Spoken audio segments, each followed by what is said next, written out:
Okay, we are streaming now. You are free to start. Thank you.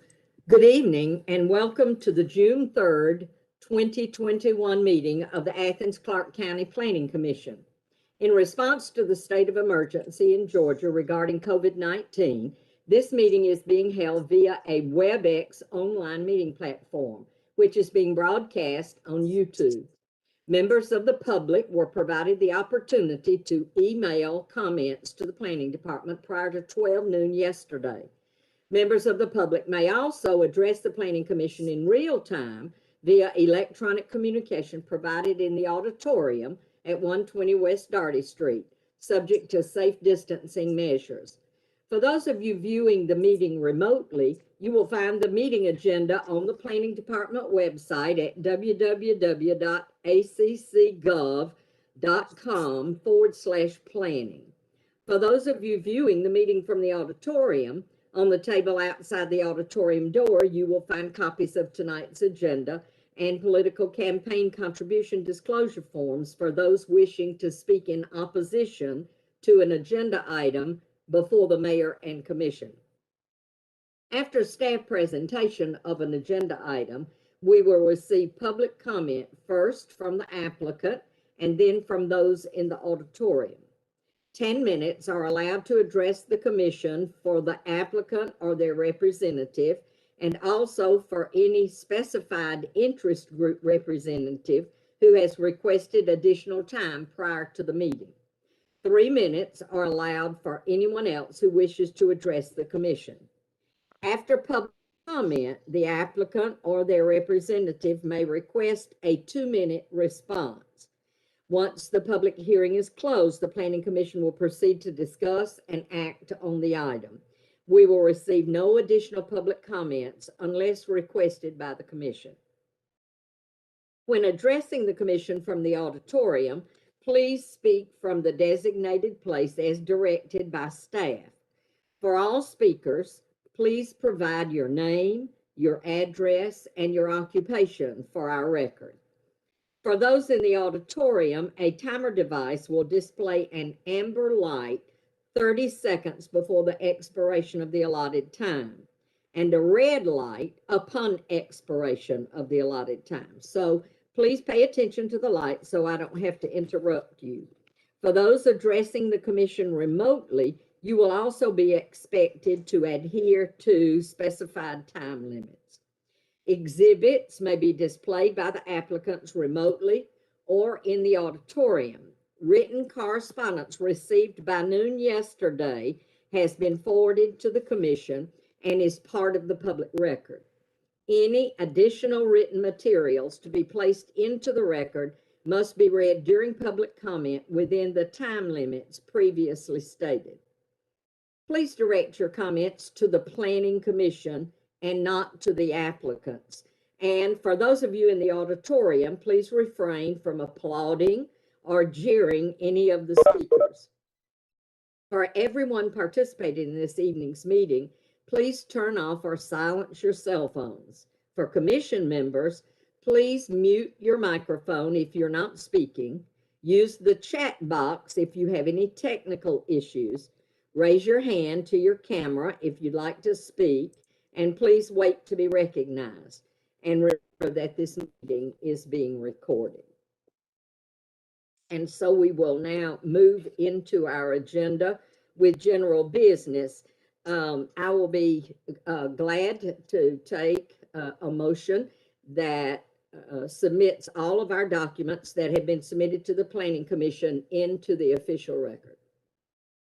Maxine, I so move. I move. Thank you. And I saw Jeff second. All those in favor, please raise your hand.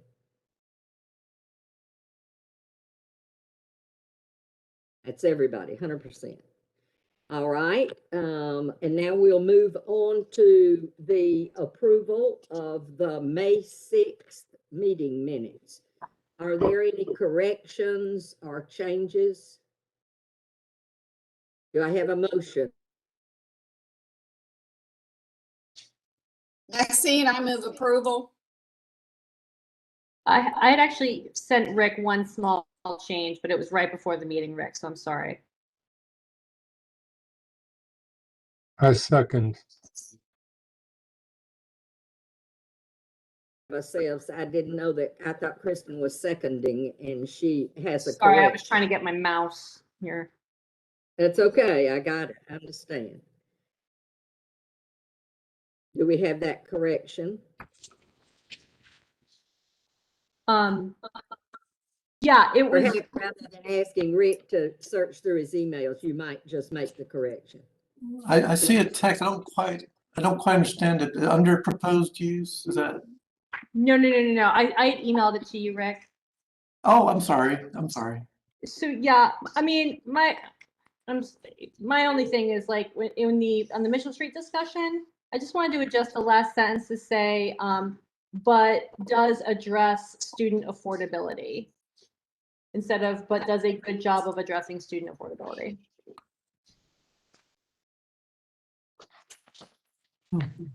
Yeah, I think that I would support Yeah, that good point. change.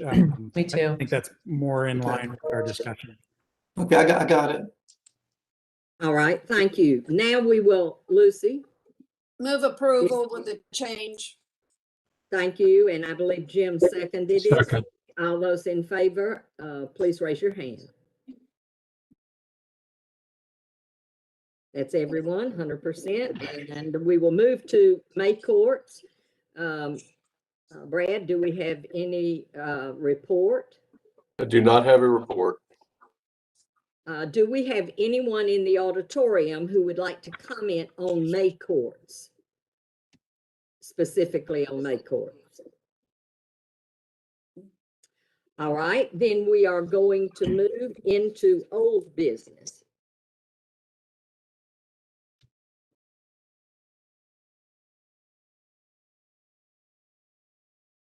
Our first application is case number zone-2020-09-2607, located at 5090 and 5098 Old Jefferson Road.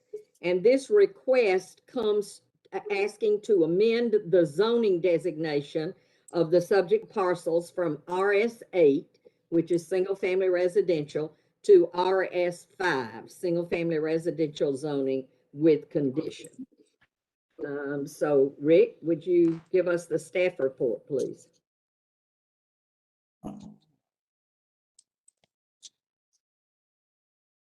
Trying to.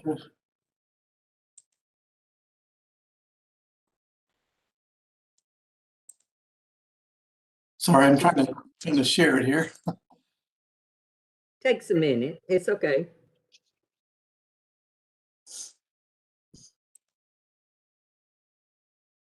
And then sometimes it takes 2 minutes. Hey, Robert. Don't see.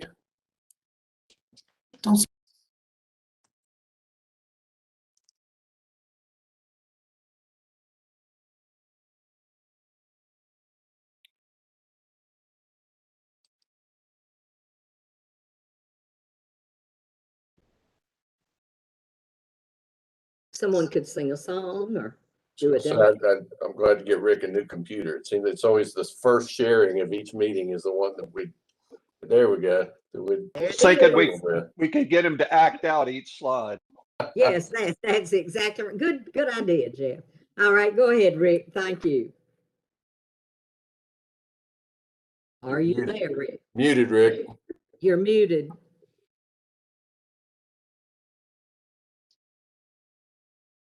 Oh. Well, it was good while it lasted, Rick. But don't forget to unmute when you get back.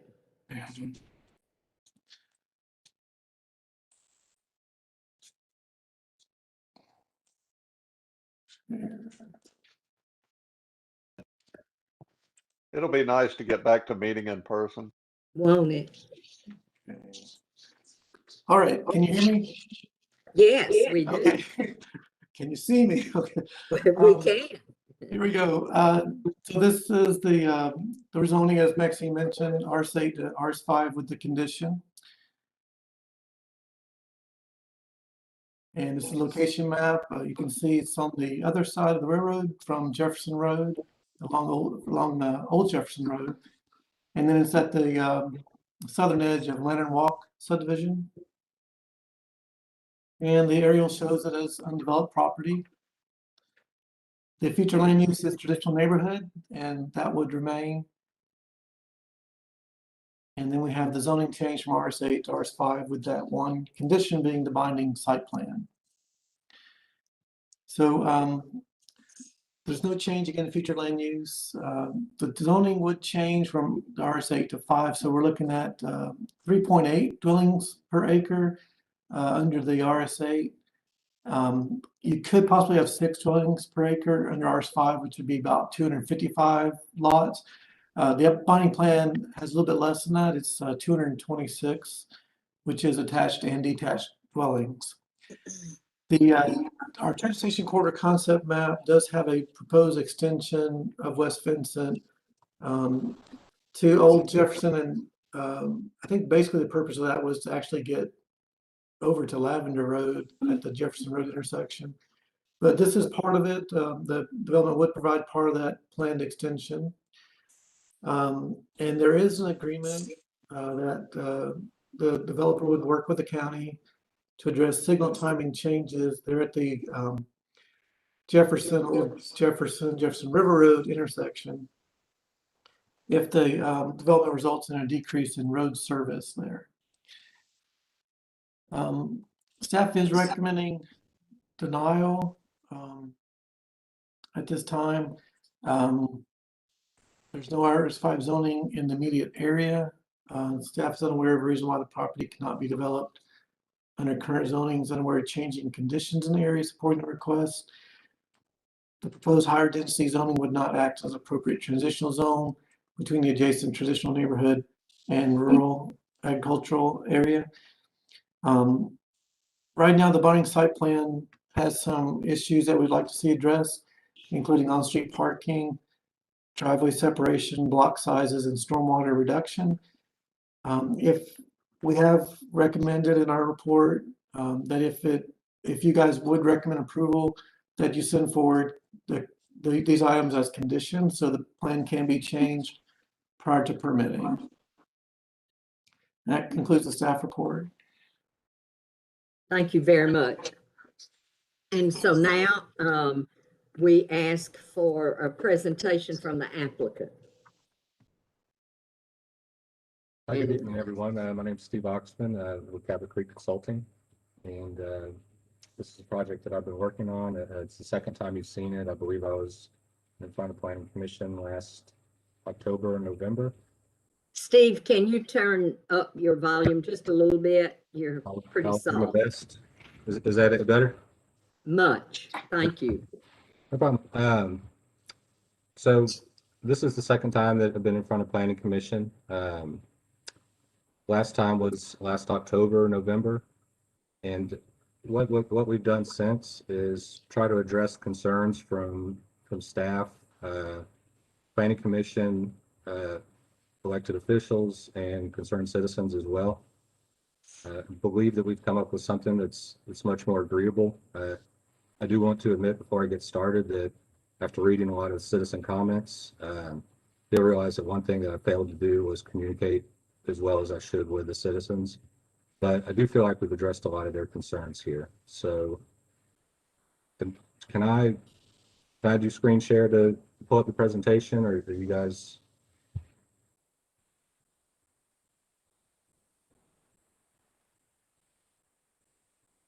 So as Rick went over, the location just out 29, just past Jefferson River Road along Old Jefferson Road. Like Rick said, currently zoned RS8. I'm asking for RS5 with the binding site plan. On the next slide, you'll have a little bit more detail on the binding site plan and see some of the changes. They might not be immediately obvious, but it's about 10 units less than the site plan that I originally put forth. At the time, it was not binding, so we went back and addressed that concern and are offering a binding site plan with 220, I believe that's a typo, 226 units. The plan also includes a park and a multi-use path running along West Vincent Drive. And the purpose of this was to address some concerns with bikers on Old Jefferson Road, and bikers that also park at the church close to where Jefferson River hits Old Jefferson. The idea behind the park was that it would allow for public parking for bikers to get on and begin the multi-use path. And that can go up into Lantern Walk and along out to Jefferson River Road, or back down Old Jefferson Road. You'll see the overall density. We have 5 on here, but actually when you look at the usable acres, it's about 5.3 versus the 6 that would be allowed per RS5 and the 3.8 that's allowed per RS8. You'll see a mix of 87 detached units versus 139 attached. Fairly good mix of product in there. And we're also showing, and we do need to clarify this based on staff, but over 50% canopy shown, which is above the requirements for either RS8 or RS5. On the next slide, you'll see kind of the type of product that we're looking to create there. Something similar to Lantern Walk. It's going to be directly connected to the Lantern Walk subdivision. And we're going to try to hit similar price points for the homes. On the next slide, you'll see some of the townhomes, fairly similar. I believe one other difference between RS8 and RS5, as Brad had mentioned earlier, is that you can go to 4-unit attached buildings versus the 2 units at RS8. So whereas Lantern Walk will have only the two attached units, and this is bigger than what would be allowed, but an example of what would be put in as a 4-unit building you'll see on top. On the next slide, you will just get a little bit of some of the things that I've already gone through, and that Rick has gone through as well, that it does adhere to the future land use map. And one thing I want to point out on here, the challenge with the property on my end is trying to create a newly developed subdivision at a price point that is currently in Lantern Walk. Those will be the best comps, and I think that that's really the price point that Athens-Clarke County needs the most of. It seems to be the most in demand. So that the extra units do help me achieve that price point, and that's the overall goal here. On the next slide, you'll see just a few reasons why I think this is a great fit for the county. And after reviewing the comprehensive plan, I came up with several different attributes that adhere to the plan. The first one being to create a cluster of residential development next to Lantern Walk. It reduces the overall impact on the land, promoting neighborhood values, and once again mentioned decreasing development costs to make more cost manageable home opportunities for Clarke County residents. Number 2 there, it's a natural extension of the Lantern Walk subdivision. It promotes interconnectivity between neighborhoods for vehicles and pedestrians. The multi-use path helps with that as well, and discourages cul-de-sac development. There's only one cul-de-sac out of all 225 lots with 15 units on that cul-de-sac. Number 3, on the next slide, the Lantern Walk, the Old Jefferson property will be very close to future Clarke County School Site C, which will bring additional residences within walking distance of the site. So in the future, the school will be used as a hub for neighborhood engagement, as laid out in the comprehensive plan. Also, the property is less than 1.5 miles from Jackson County, creating a development opportunity on the west side of Clarke County versus developing outside of the county, but in close proximity to Athens. This allows the county to control development instead of homeowners driving into Clarke County from neighboring Jackson County. So you can see that those are just a few of the main things that I pulled from the comprehensive plan, how this neighborhood will meet up with the county's comprehensive plan. A few other things I do want to point out. Since the last time, we are putting forward a binding site plan, which was a major concern before. You'll know exactly what you're getting here. And I also did complete a traffic study. That was the other main concern coming out, was was traffic, particularly on Old Jefferson Road and some of the intersections. So working with Public Works and Transportation, created the traffic study using AECom. They very reputable company. They do a lot of work with GDOT, even in Clarke County. And they did determine that some signal timing changes on the lights would be the best way to alleviate traffic concerns now or in the future.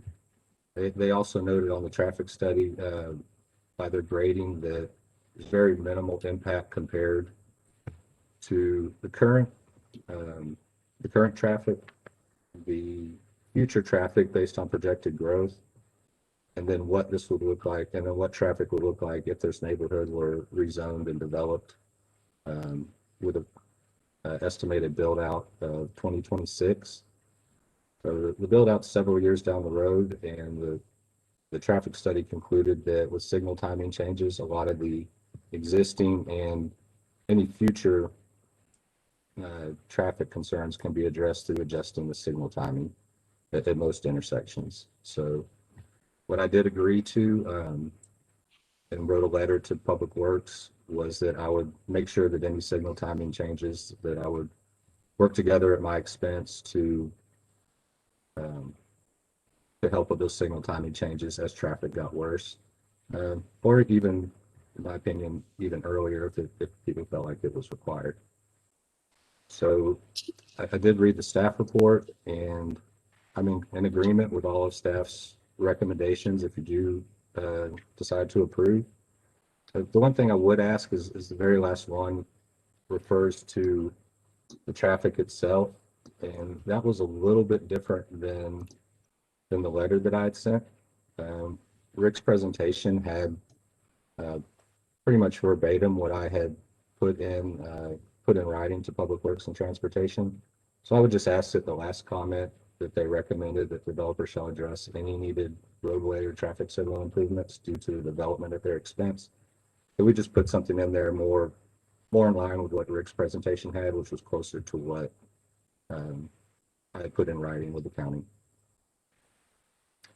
And I believe that's pretty much the project. I feel like it meets or addresses all the concerns that everyone's had so far, and hope that you can agree. Thank you very much. And so at this time, we will move to public comment. Are there any citizens in the auditorium who would like to speak in favor of this?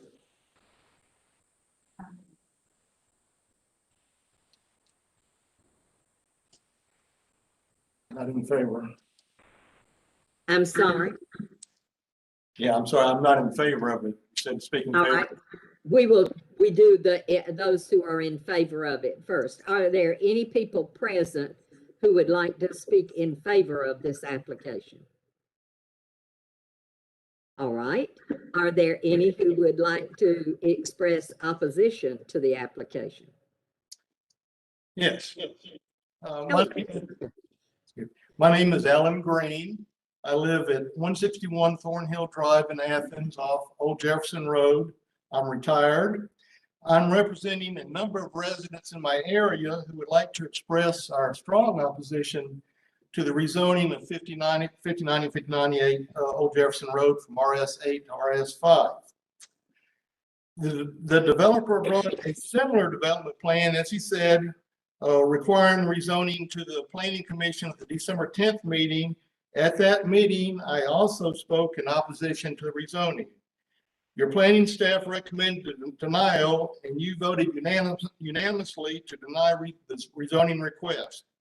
Now, almost 6 months later, the developer brings a similar plan to the Planning Commission without remedying the significant issues that caused the first denial. Now, I know the developer said that he tried to work with the residents to remedy all of it.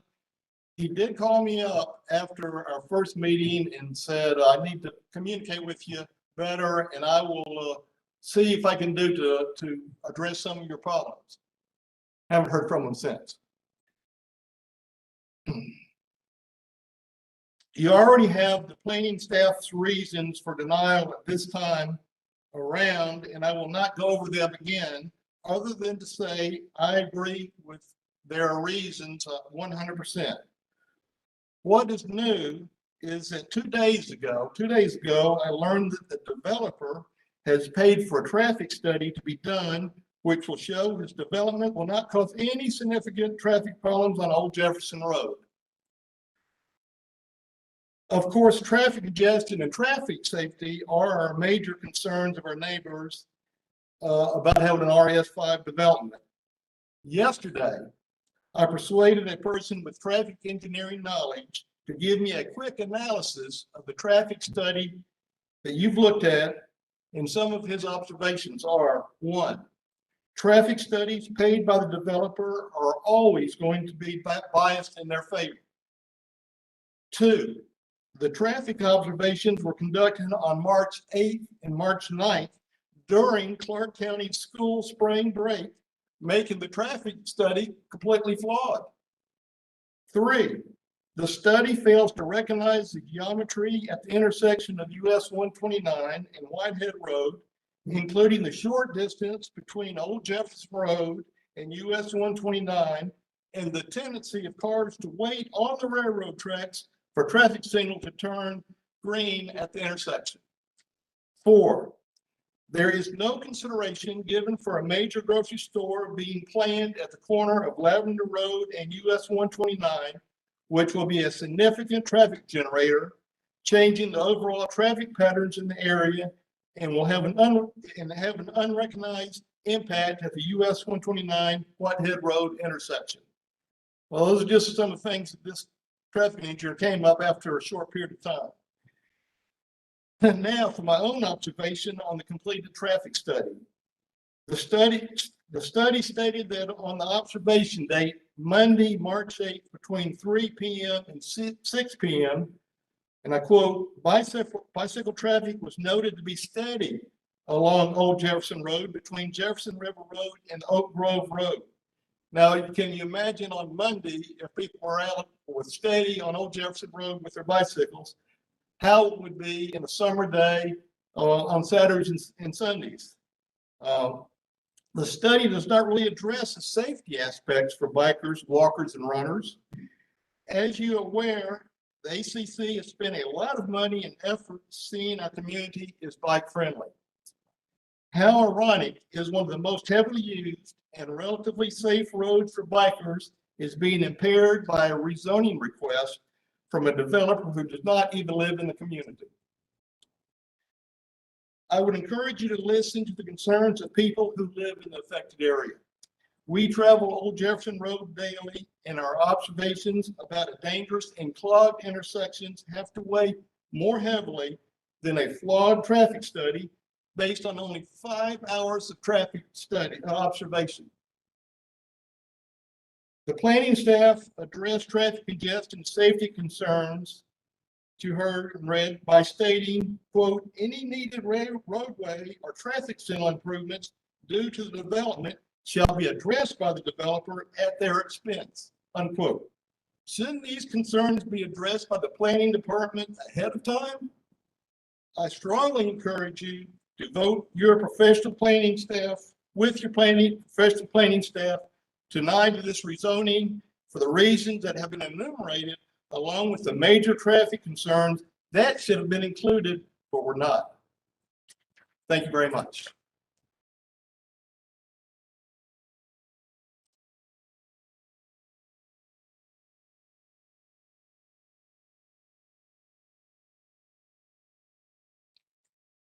My name is Catherine Warner, and I live at 130 Walton Creek Road, and I'm here to show my strong opposition to the rezoning from RS8 to RS5 of 5090 and 5098 Old Jefferson Road, and I've lived at that residence for the past 20 years.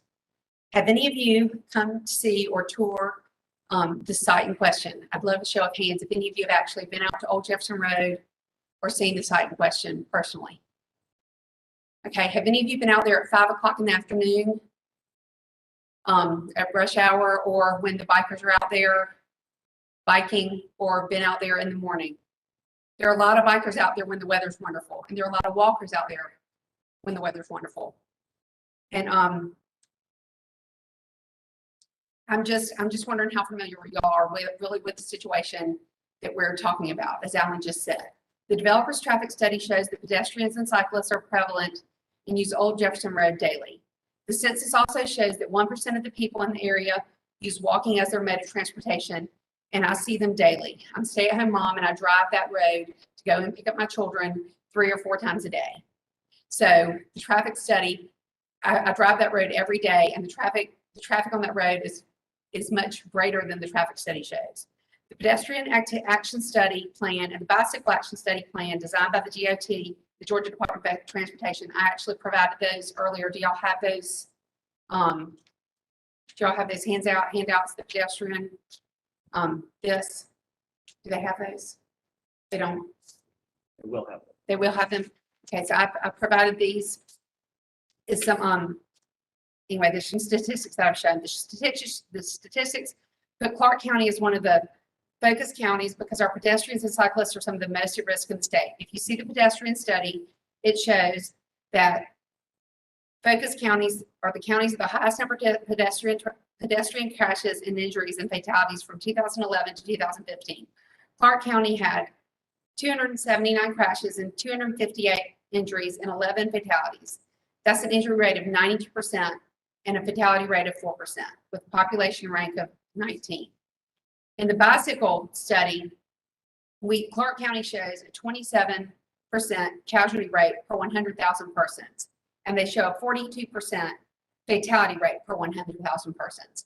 So Bike Athens in this Georgia Department of Transportation,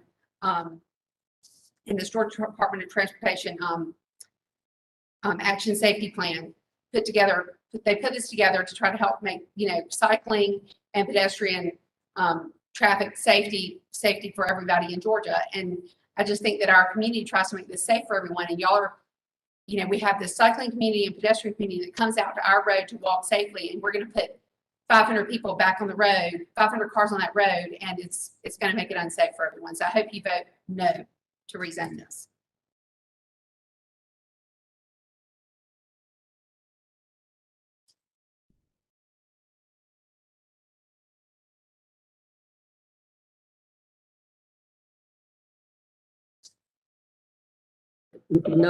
No further public comment. We give a 2-minute rebuttal time to the applicant. So you have 2 minutes to rebut anything that anyone said that you would like to, or clarify. Thank you. One thing I do want to point out is that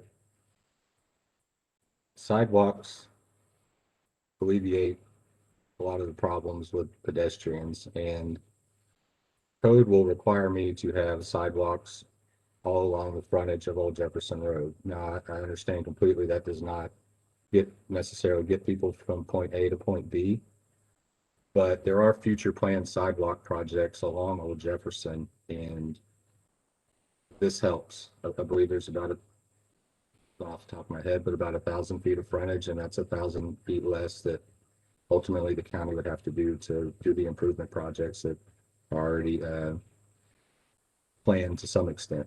I don't believe there's any immediate need, but projects like this are a catalyst to complete sidewalk projects.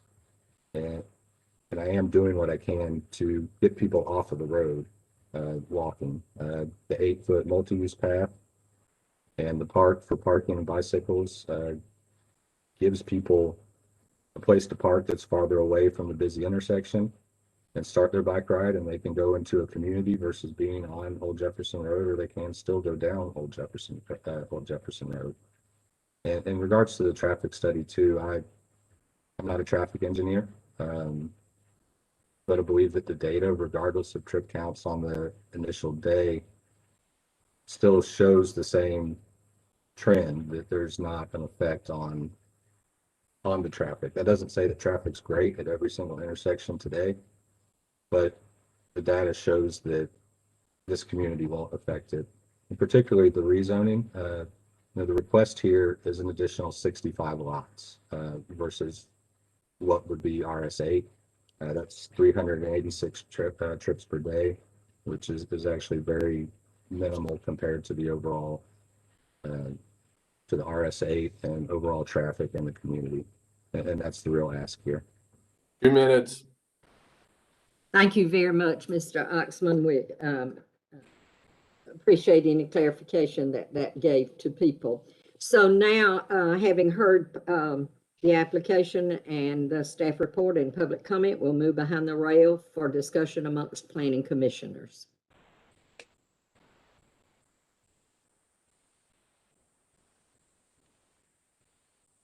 Ms. Kinman. Thank you. I want to ask a question of staff that has to do with the thing that that we haven't talked about yet. I understand the concerns about traffic, but I was struck by the report from Athens Public Works about water and sewer availability, that this development would actually require a public lift station, and that the developer is in the works of trying to get that approval.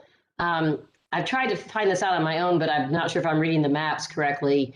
Is Lantern Walk on septic, or is it served by public sewer? I don't believe there's a lift station out there, right? The sewer serves all of Lantern Walk, but to get the extension off of West Vincent down into this property would require the lift station. It was on the agenda Tuesday night for the mayor and commission to approve a concept for that lift station and sewer extension, and it was held. There was no decision made. It was held to their June 15th meeting. So as of right now, there is no formal approval for sewer on this property. Maxine? I assume then that follow-up question. I assume that then if let's say we were decide to give our approval to this project, we would not need a condition about that. That's just a given, that obviously you can't build it without the permit for the lift station. I think at this point, from a planning commission standpoint, it would be a given. You certainly could add that condition that, you know, it cannot be developed unless public sewer is provided. But, you know, that it's the same issue under the current RS8 zoning as well. Gotcha. So I'll just, while I have the floor, I'll just say that I share staff's concern about putting RS5 between RS8 and less dense development. I'm very concerned about having, you know, more housing options for people at a variety of price points, but I will continue to be really reluctant to put these kinds of developments in locations where the comprehensive plan does not allow them. So I'll stop now. Thank you, Lucy. I share Alice's concerns, and one thing I'd like to throw out there that's, you know, goes back 100 years, and that is we did not allow lift stations in Athens-Clarke County until very recently. And the head of public utilities, who said recently, and I would say recently would be in the last 2 years, oh yeah, lift stations are okay. He's now gone, and I don't know how that is going to impact the future of lift stations in Athens-Clarke County. I agree with Alice that there's a lot of problems with moving small lots out farther in the with the idea or concept that they are going to be affordable. And one reason for that is that the utilities are not there, which we're seeing in this case. The other thing is, and anybody who knows about the supply chain right now, is that cost of building has skyrocketed.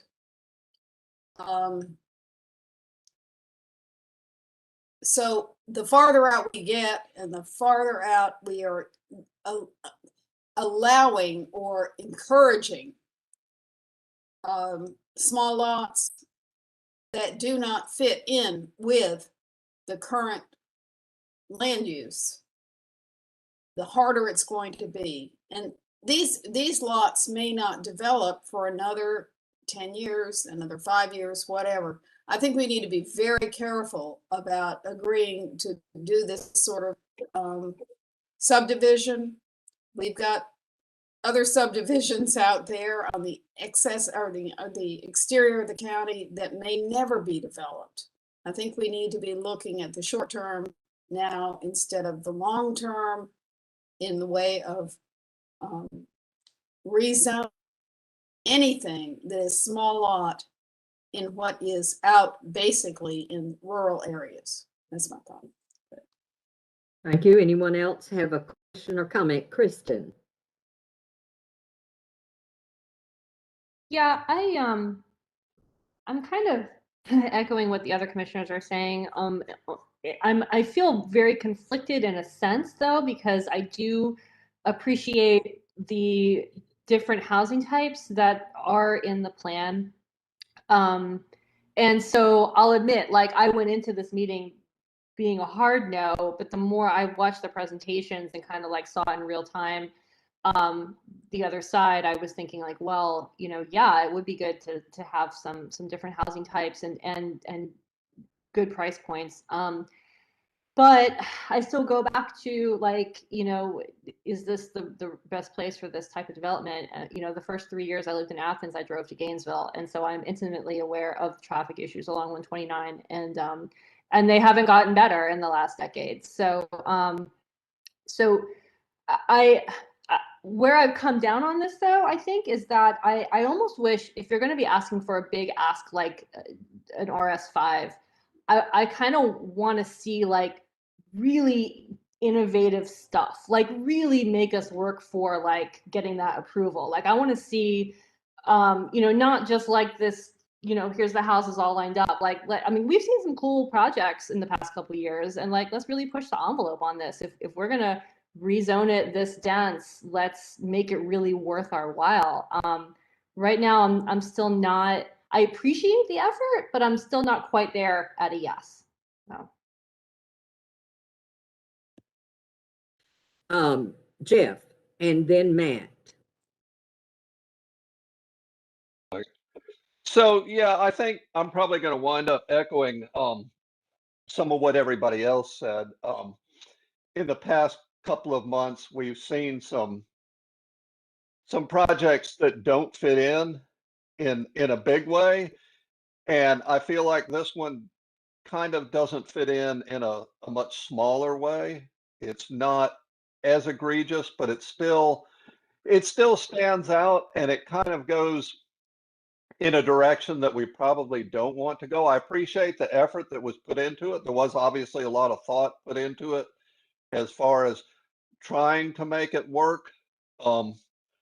And there are a lot of places where this would, you know, I wish we could just pick it up and drop it somewhere else, and it would be a lot more desirable. And I hate to, you know, yes, we want to hit the price points. We want to make more affordable housing, but at the end of it all, what gives me heartburn is not the project and not the zoning, and to some extent, you know, and maybe not the traffic, but the traffic is still a problem. It is I think 186 versus 226 houses, but that's a significant number on a 40-acre plot, I still think. And to put it there between RS8 and AR, just at the end of the day, just gives me a little bit of heartburn that I can't get over. So that's it. Thank you, Jeff. Matt? Yeah, I guess first want to echo what Kristen said. And secondarily, to me, I mean, I appreciated all of the neighbor comments about traffic. I have driven on Old Jefferson Road and Jefferson Road, and the railroad really complicates the development of this parcel. I think development of this parcel under its current zoning at RS8 is going to create traffic problems there because those railroad crossings are not designed for traffic. They're designed for trains. And I'm very skeptical that timing of the lights is gonna get the job done there, just given the problematic geometry of those intersections. So, the owner has the right, I gather, assuming they get a lift station approved, to develop this as an RS8 thing, and that's going to create problems. And I'm reluctant to upzone it because it's only going to exacerbate those problems.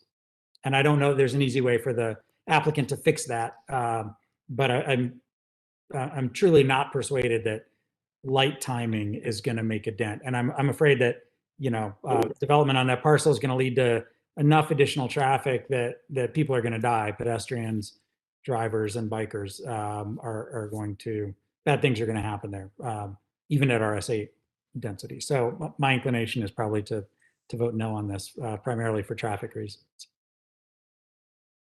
Thank you. Anyone else have a comment? Sarah? This is a question for Rick. Rick, could you clarify the applicant's comment toward the end of his presentation about the last condition? I think he was saying that the condition as it reads in the staff report is inconsistent with how it reads in the presentation. I can address that, Sarah. Okay. It is different than was in the letter, but that's not out of the ordinary. It's intended to be a more stringent condition than what was recommended by the applicant as part of the letter of agreement, which is no different than any other condition potentially that we would bring forward that necessarily was not requested by the applicant. There was a request made, and in staff's opinion, it needs to be a little stronger than that. So we stand by the condition as noted in the staff report. Okay, great. And I think I would just sort of add to the,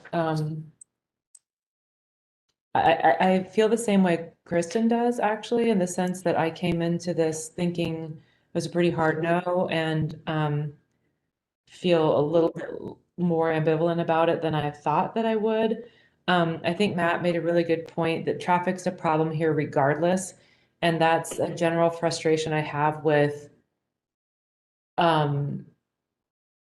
these people that live around here, and we heard from them tonight, they are already dealing with a problematic situation.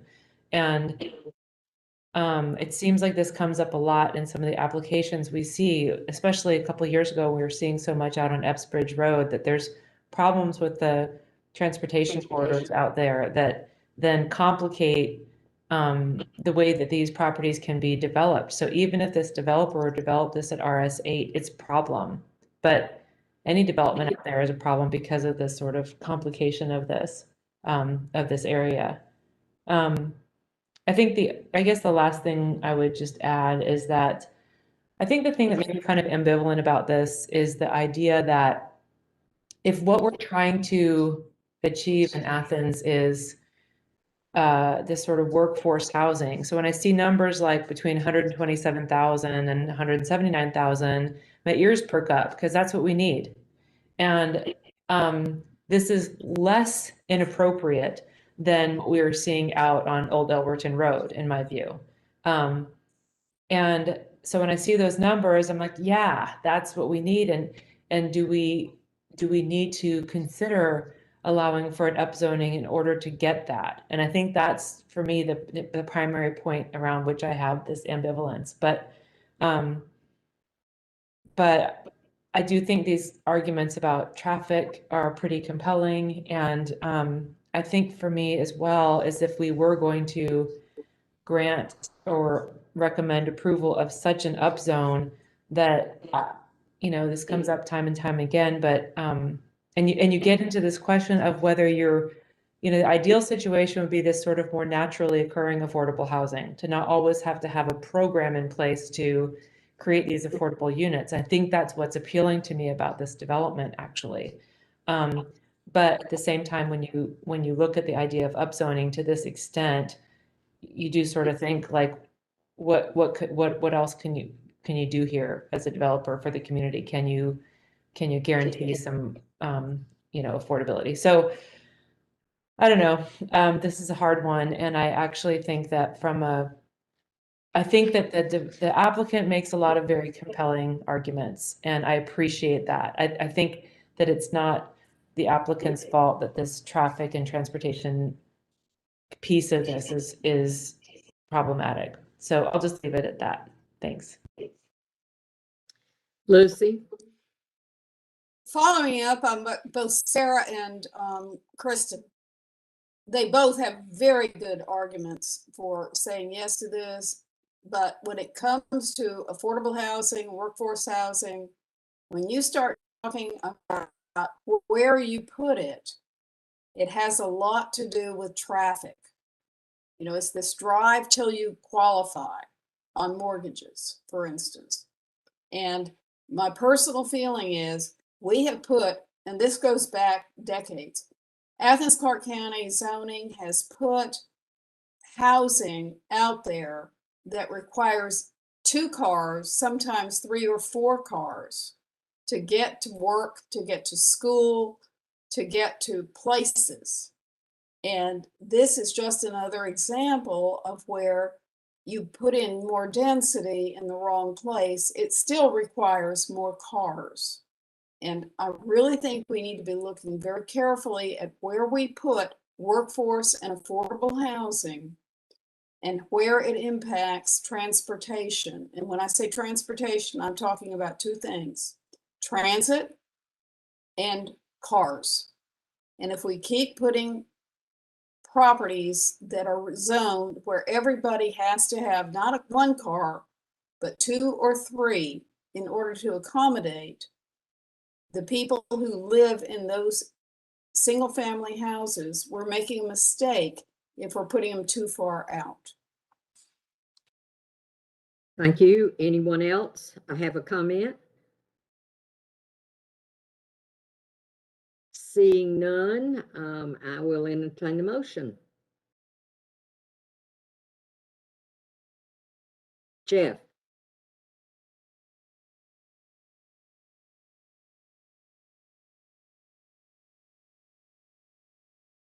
Sorry, too many buttons on this thing. I would like to make a motion to recommend denial of the rezone. Lucy? I'll second.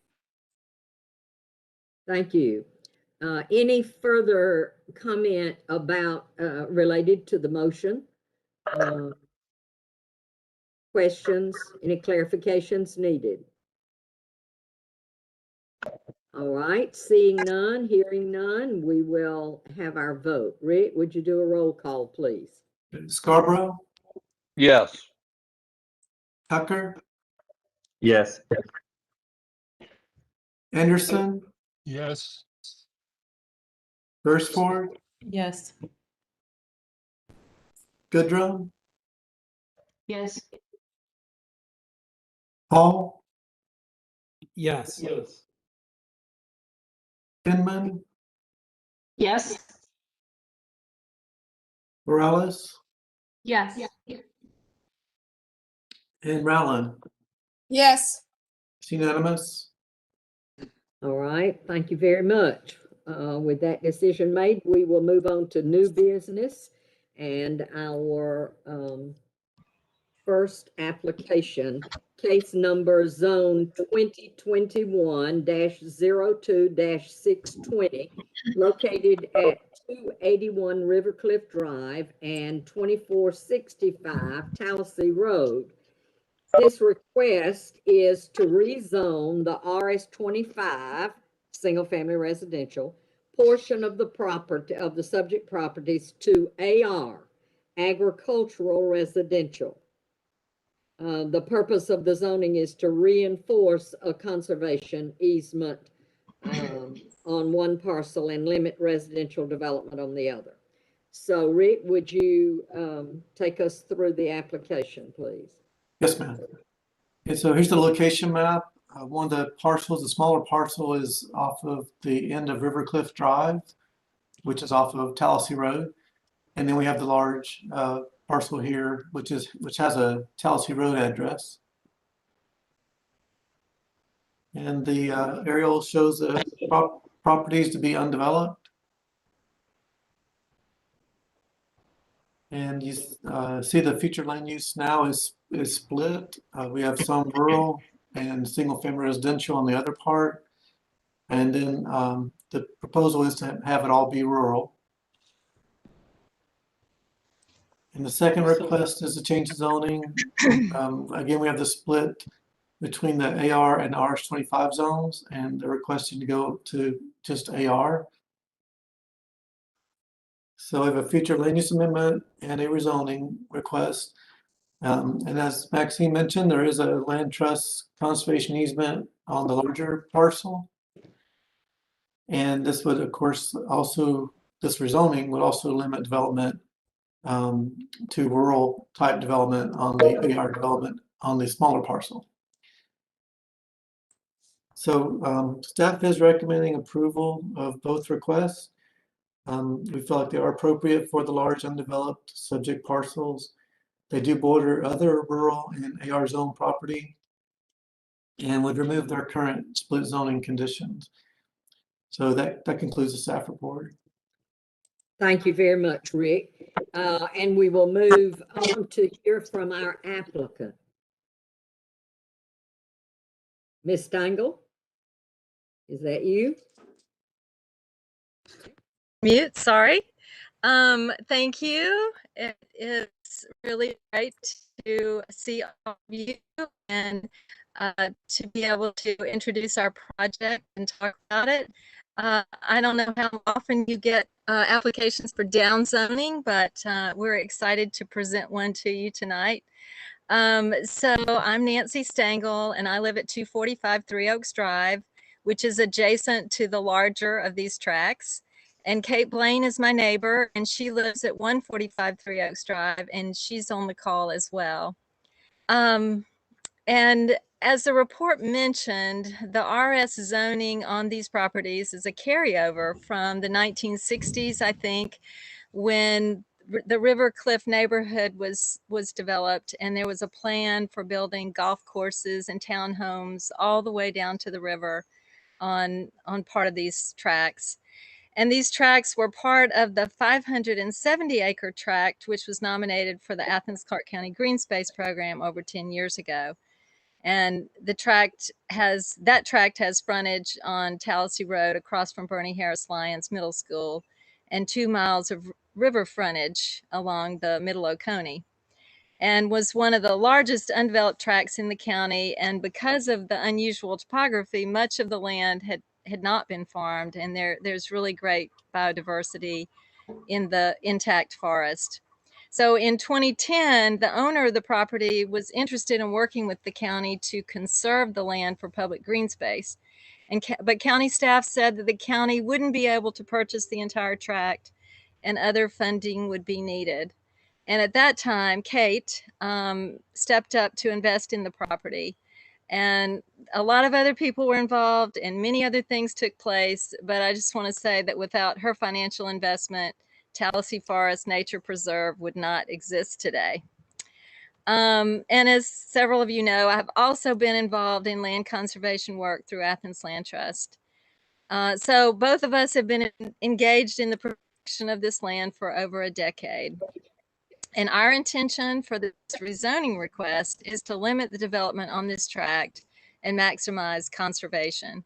While there's RS25 on one side of it, most of what is around it is permanently protected with conservation easements, as you've heard. The tract that I own, the large tract, has a conservation easement placed on it by a previous owner, the one I mentioned that worked with the county green space program, and no residential development can occur there. Kate and I don't have definite plans for how to develop the 28-acre tract at this time, but we know that what is allowed by AR zoning would be the most we would want to do. We've been working with Josh Coons on some ideas, met with planning department staff.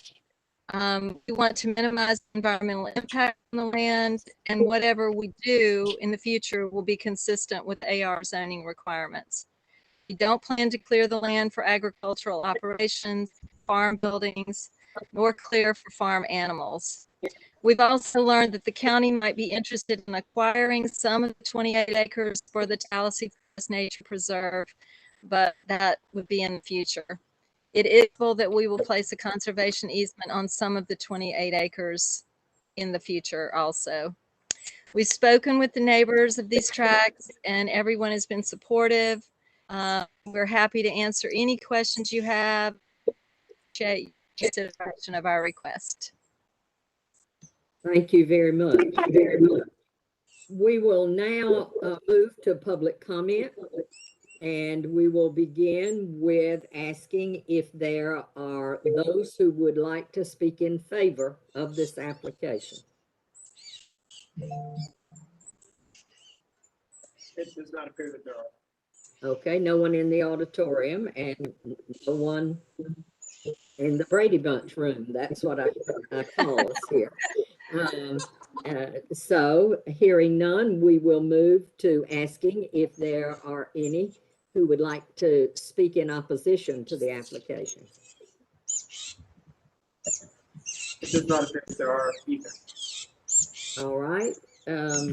Then hearing none, Ms. Stengel, we normally would give 2 minutes for somebody to rebut or to clarify a comment that someone made, but since no one's made comments, I assume everything is clear and you don't need your 2 minutes of rebuttal time. Is that correct? I don't, but would you like to say something, Kate? I don't really have anything, just to say hello, good evening, and thank you for being here tonight. So I think that, yes. I was just going to say thank you very much. All right, then Lucy. Let me get us behind the rail if I could. So hearing none, then we'll come behind the rail for the Planning Commission comments, and we'll begin with Lucy. I was already behind the rail with this one. I move approval. I move approval of the future land use change.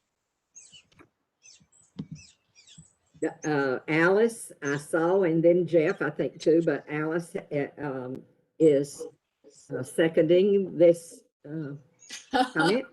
All right, this motion. Are there any questions, or is there any clarification needed? Joey. I just want to make comment to have it, I guess on the record. I don't mind. I love conservation and I love green space and doing, preserving. But I guess I just have a problem changing this zoning when we talk about trying to find areas of development. And we don't want to down zone or up zone or reapprove. And we tell them that, this area is not great because it needs to be here. This area is not great because it needs to be there. And I understand preserving this land, and I know everybody's excited to do that and change the zoning over to agricultural. But I think I step back and I look at it and I'm like, if we're going to look at the entire county, let's look at how this fits and the zoning that it currently is, and why currently, if there's no plans on it, it's currently being preserved. So why should we be looking at adjusting that when in 15, 20, 30 years, that could be the property that needed to be developed and another property not. So I just wanted to get that out there because I know that we moved quite fast with a motion and no discussion. So thank you. This was your opportunity, so thank you. Matt? Yeah, I just have a question for the applicant. I'm sympathetic to what Joey said. I also, love to see more conservation rather than less, particularly on the outskirts of the county where this is. So this, my inclination is certainly to support it, but I'm curious if the applicant can just help me understand, and I don't think this necessarily affects my vote, but I'm interested to know why you need this rezoning to use land that you own in the way that you want to use it, which is not to develop it particularly intensively. Well, and Kate, you can speak to this too. If we develop with RS standards would involve impactful infrastructure such as paved roads, certain additional infrastructure that would cause more impact. Because this subdivision only has a single entrance, there is only a little bit of space from where River Cliff ends, where the fire hydrant is, into this property. So there really isn't much potential there for a whole lot more in the RS 25 development. So I think that we just feel like it will give the neighborhood a sense of security about what could happen there in the future. AR zoning, we feel like we can do minimal, lower impact development on the tract, and it's kind of what we're thinking. Kate, do you jump in if you have something to add? We have certainly explored almost every option in this last couple of years. And from, like Nancy said, there's not another exit to this property. And Clarke County is reluctant anymore to put in those long cul-de-sacs that currently exist in our subdivision. So it made that problematic as well. And, you know, we also, you know, thought about a conservation easement on it. They're very expensive. We spent quite a bit of time discussing this with the Athens Land Trust. Also because leisure services might be interested in part of the property for the Tallahassee Forest, we felt like it wasn't the time to do that conservation easement. So overall, we like this option the best after working with, like Nancy said, with Josh Coons, that we could do what we wanted while protecting the land like we wanted, and what River Cliff also would like. And so that's why, and you don't know, maybe in 10 years, somebody's going to come back and try to upzone this, right? I don't know. Oh, I have something else to add. So when we first started, I think when we first purchased this property, the future land use plan had this property as AR. And so it was just recently the plan that was approved in 2018 that changed it back to RS 25. So when we bought it, essentially we were operating under the fact that what we were thinking about, very minimal development, maybe at AR levels, was what the county wanted. And I'm really curious as to how that change got made in 2018 for this tract, for the future land use, the designation on this tract to go from AR after, I think, how long was that plan in effect? 10 years, 8 years? I mean, it was a really long time. So it's just been back to RS 25 on the future land use plan since 2018. That's what I understand. Brad or Rick, you guys can back me up on whether or not that is exactly right, but Yeah, I'm not really sure on a change in 2018. We largely, with the 2018 comp plan, just moved the old map forward, but I certainly would be happy to go back and look at it. well, when I Googled it, even prepare, you know, what the county offers on the website for the previous future land use plan, it was all AR for this area. But maybe I wasn't looking at the right layer. So I could be wrong. Sorry about my frog is starting to talk. It's all right. It gives us a calmness. Sarah? One thing I would like to add to the discussion is that in my time serving on the 2020 SPLOST committee, the Tallahassee Forest Tract was one of the things that we discussed quite a bit. And I'm totally convinced of the value of this tract when you think about sort of the ecological function, particularly, and even though I'm sensitive to what Joey said, I do think that there are better areas to more densely develop. And I think that the more dense development that is coming in Athens makes tracts like this more important.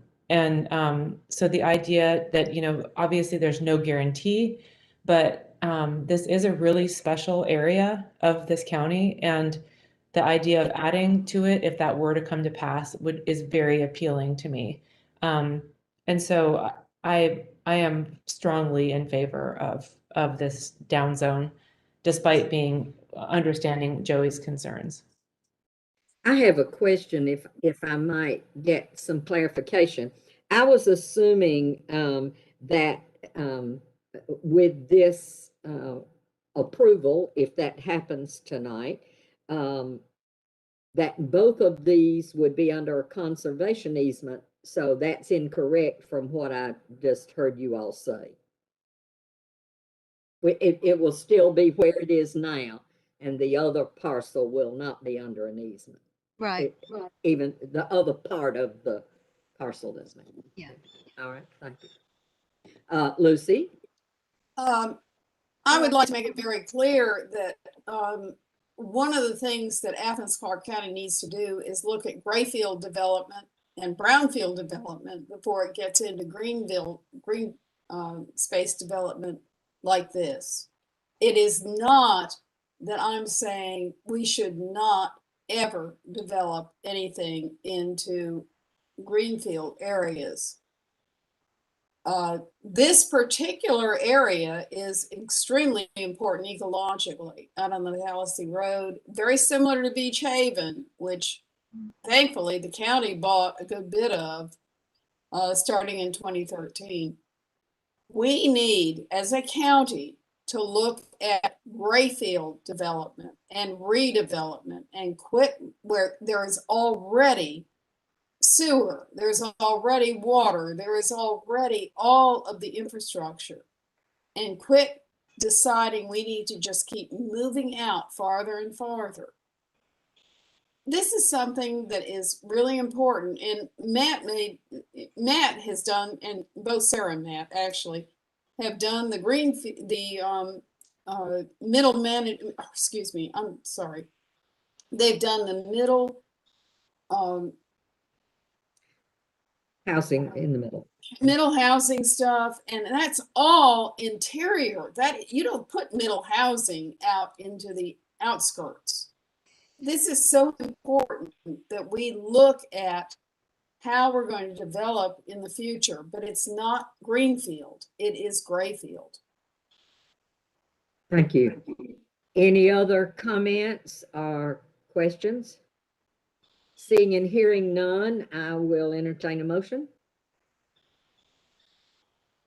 Maxine, I think we have a motion on the floor. I'm We so have a sorry. motion. Is there already a motion? Got into a lot of comments there, didn't we? I just purely forgot we had a motion on the floor. All right, then we're ready to roll. Rick, can we do a roll call? Okay, Rollin, Yes. Scarborough, Yes. Tucker, Yes. Anderson, Yes. Beresford, Yes. Goodrum, Yes. Hall, Yes. Hinman, Alice? Yes. and Morales. Yes. I said yes. I'm sorry, my internet connection is really bad here, but yes. Okay, it's unanimous. Thank you. All Thank you. right. That Thank you brings, very much. thank you That for was being, the future land use. oh, yes. Maxine, Lucy? I'll make Yes, a motion to I'll make a I want to motion. do it. Oh, okay, go ahead. Oh, Jeff, do it. I don't have many more chances. That's right, Jeff. Understanding the concerns of planning commission members, I'd like to make a motion to approve the zoning change. Do I see a second? Lucy? Second. All right. Any questions about zoning? Any clarifications needed? I want to say, don't get carried away. No. All right, then we'll move on with our vote. Rick? Okay, Scarborough, Yes. Tucker, Yes. Anderson, Yes. Beresford, Yes. Goodrum, Yes. Paul, Yes. Hinman,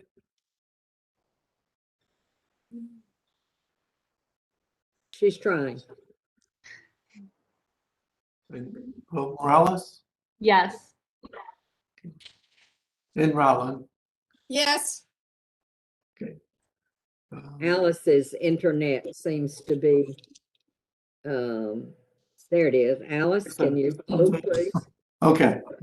That's great. Yeah, I I'm see sorry, that. guys. This just keeps fading out and fading back in, but I vote yes on the motion. Okay, it's unanimous. All right, that's great. Okay, now moving on. Our next application is case number PD 2021-05-1320, located at 115 Grand Ellen Drive. And the purpose of this request is to amend an existing plan development, which was originally approved in 1989 and amended earlier this year. Okay, this is the location map. This is a triangular lot near South Millage, just off of South Millage. It's on Grand Ellen, 115 Grand Ellen Drive. And the aerial shows it as undeveloped. The future land use traditional neighborhood would remain the same. The zoning, this is part of the South Village Townhomes Plan Development, and the zoning of RM1 Plan Development would remain the same. So we have a parcel of 0.18 acres. This lot was originally set aside for a natural area for the South Village Townhomes multifamily development. And this is a proposed amendment to develop one 3-bedroom residential structure. This is the old binding plan. You saw this before when we had the other rezoning of this property, this PD a couple months ago. Just the blow up there. It's hard to read, but it does say natural area. And this is the triangle piece now in question. Before we were looking at this strip along South Millage. So this is the triangle piece in the proposed site plan with the house and driveway shown there. And the elevations that were provided. The front, the rear, and the 2 sides. And so staff is recommending approval with some conditions. We will make sure that the parking area has a maximum of 3 spaces. Also no more than 3 bedrooms. And we do, for RM zone properties, we do get interior floor plans. So we will, ensure that, as Brad mentioned during agenda setting, that any possible bedroom would be considered as a bedroom, regardless of how it may be used or proposed for use at the current time. But that we will look very carefully at that. And then the front yard, and this may be something I may have said something correctly to the applicant early on, but it is a 15-foot setback. And so we need a correction on that. And also this doesn't have sewer along the frontage, and the developer does know that. There's a couple of options for them. There's a sewer line in the townhomes, behind the townhomes development, as well as a sewer line towards the intersection of Grand Ellen and Millage. So this would require a sewer extension, and that would be at the developer's expense. That concludes the staff report. Thank you very much. All right, then we will now move to public comment. Is there anyone who would like to speak in favor of this application?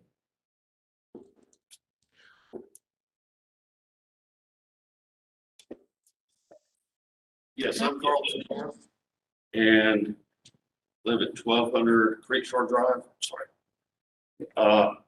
And I'm here on Jim Gay's behalf for this project. So any other questions? I believe we have Chris Adamson. There's Chris. So any comments or questions? He's the man.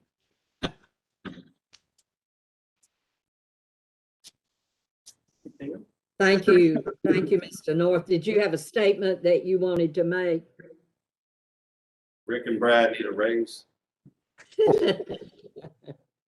How about us? No. That's Get fine. nothing. It raises 0 to 0. All right, thank you, sir. Yes. Is there anyone else in the auditorium who would like to speak in favor of this application? There's no. All right, then we will move to asking, is there anyone in the auditorium who would like to speak in opposition? Thank you. I'm Bill Berryman. I'm an attorney with Fortune, Bentley and Griffin in Athens. My address is 742 River Hill Drive, Athens, Georgia, 30606. And I represent the owners of the units in the South Village Townhomes community, which is where this PD is located. And on behalf of my clients, I ask that you recommend denial of this application. As Rick said, this lot is part of a planned development that was approved in 1989 that included a binding site plan and a binding narrative report. These binding documents stressed 3 factors that are even more important today than they were 32 years ago. Permanent preservation of a natural buffer area, substantial building setbacks, and vehicular access to the planned development limited only to South Village Avenue, not to Grand Island Drive. The applicant's site plan proposes a residence within this natural area, as well as a paved driveway within approximately 3 feet of the property line, the southern property line, and a 6-foot side yard setback line on the other boundary. These very tiny setbacks contradict the original site plan, which showed substantial setback lines. We can't tell exactly how wide they are because the print of the old plan development is so old, but I think it's 10 or 15 feet. And there's also something in the narrative report that's important. It says all buildings and porches are set back not less than 30 feet from adjacent residential property lines.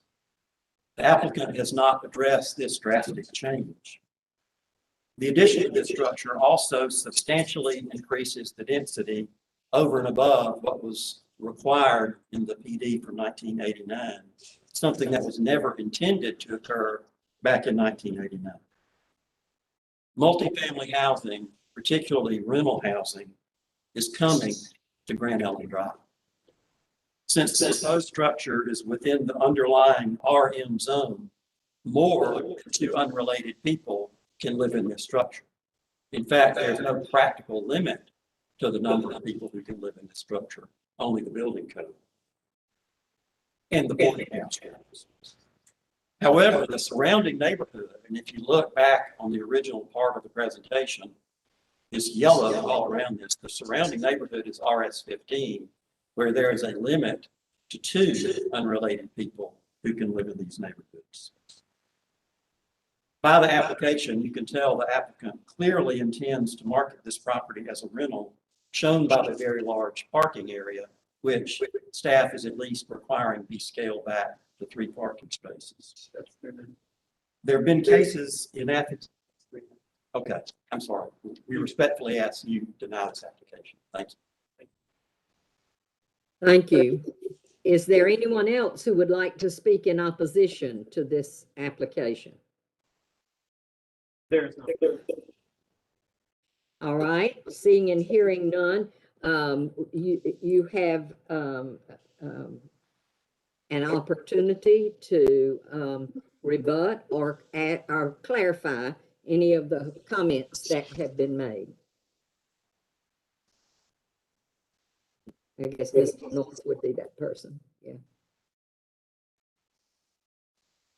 But about 30 years ago, we did 1698 South Village.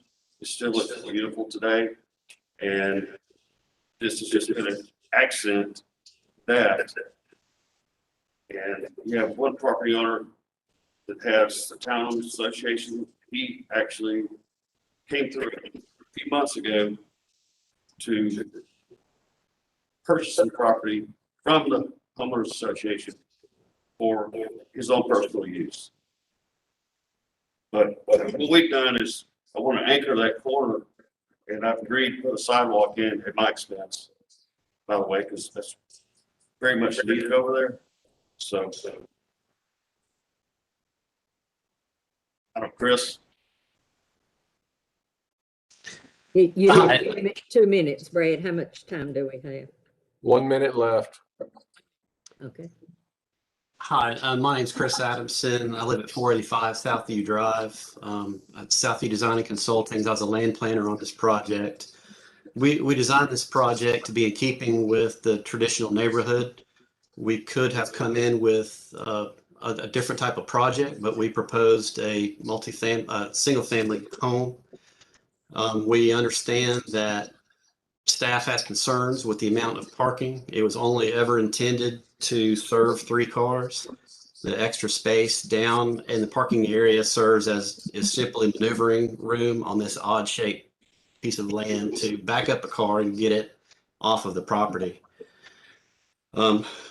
We feel like this request is a continuation of the existing neighborhood, and it would not detract from the neighborhood. It would just be another single family house in appearance, although it's a multifamily zone. And we designed the property in accordance with the RM1 standards. And I'll yield any extra time to for questions or back to Carlton. I think that time's up, but There's no thank more you, time. Mr. All right. It is now opportunity for us to move behind the rail and have discussion amongst planning commissioners. Mr. Hall. Yeah, I'm a little perplexed, I guess, about the staff recommendation. And so partly this is just a question for Brad or Rick. If I'm understanding right, the South Village Townhomes PD site plan, which was binding, has this portion of that land designated as a natural area. And that site plan 30 years ago, whenever, was approved on that basis. And it was a long time ago, but it was presumably part and parcel of that approval by the Planning Commission and the Marin Commission at that time, that area would be a natural area. And I don't think it's any secret that I am all for infill housing as a general matter. And so I'm kind of ambivalent about this proposal. I do want to see more infill. It seems, if it didn't have that PD designation as a natural area, I think I would have less of a problem with it. But I'm troubled by, even a generation ago, it having been approved with that being a natural area. And then now just, this amendment to the PD really amounts to taking this parcel out of the PD and treating it as a buildable lot when it was the whole project was previously approved with the premise that this would not be a buildable lot, that it would be a natural area.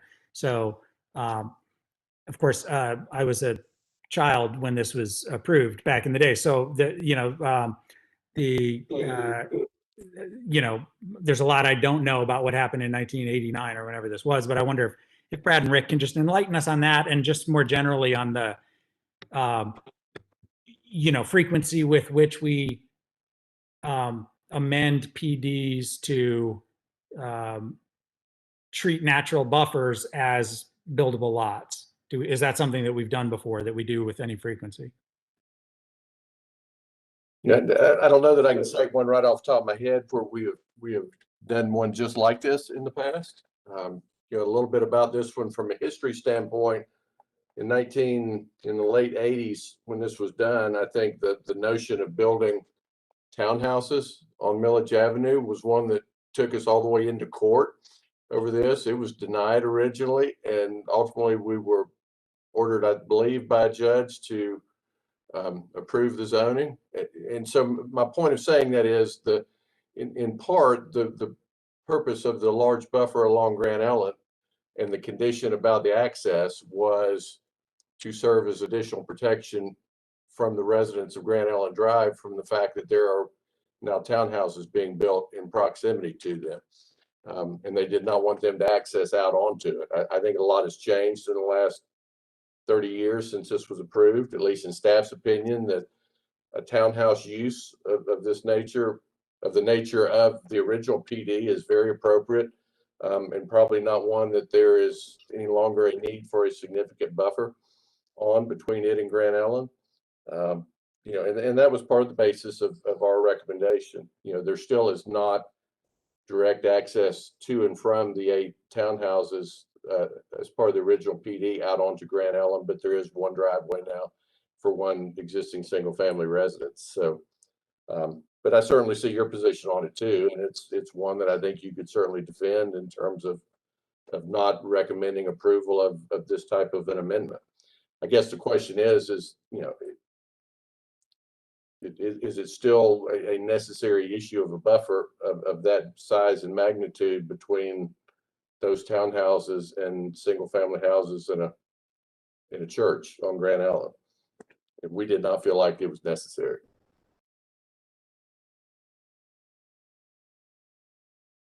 Thank you.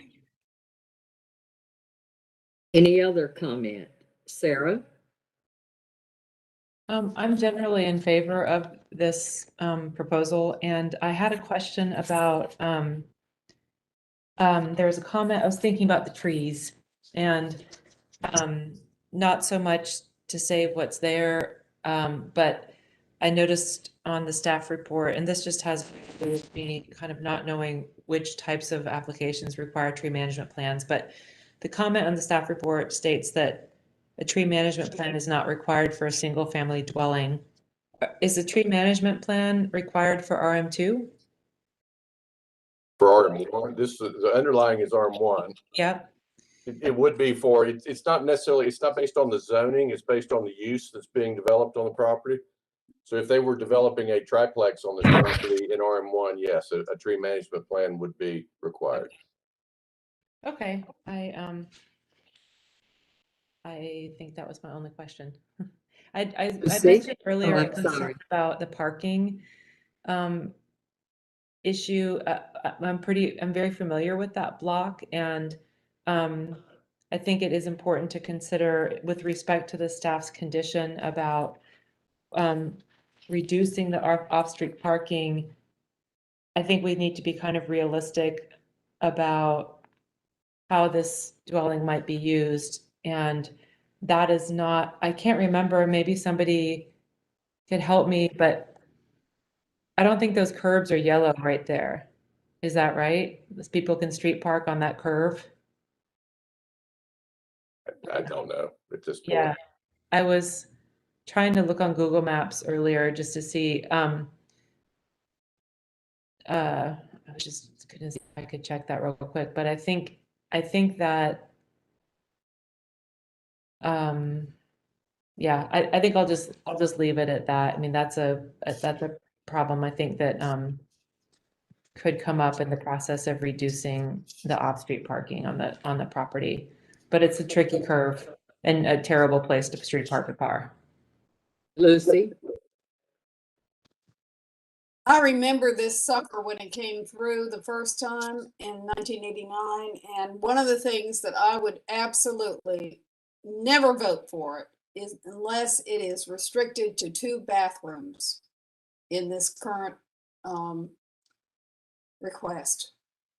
I think that'll make a big deal about how this thing can be used. If there are only 2 bathrooms allowed, it will make a big difference.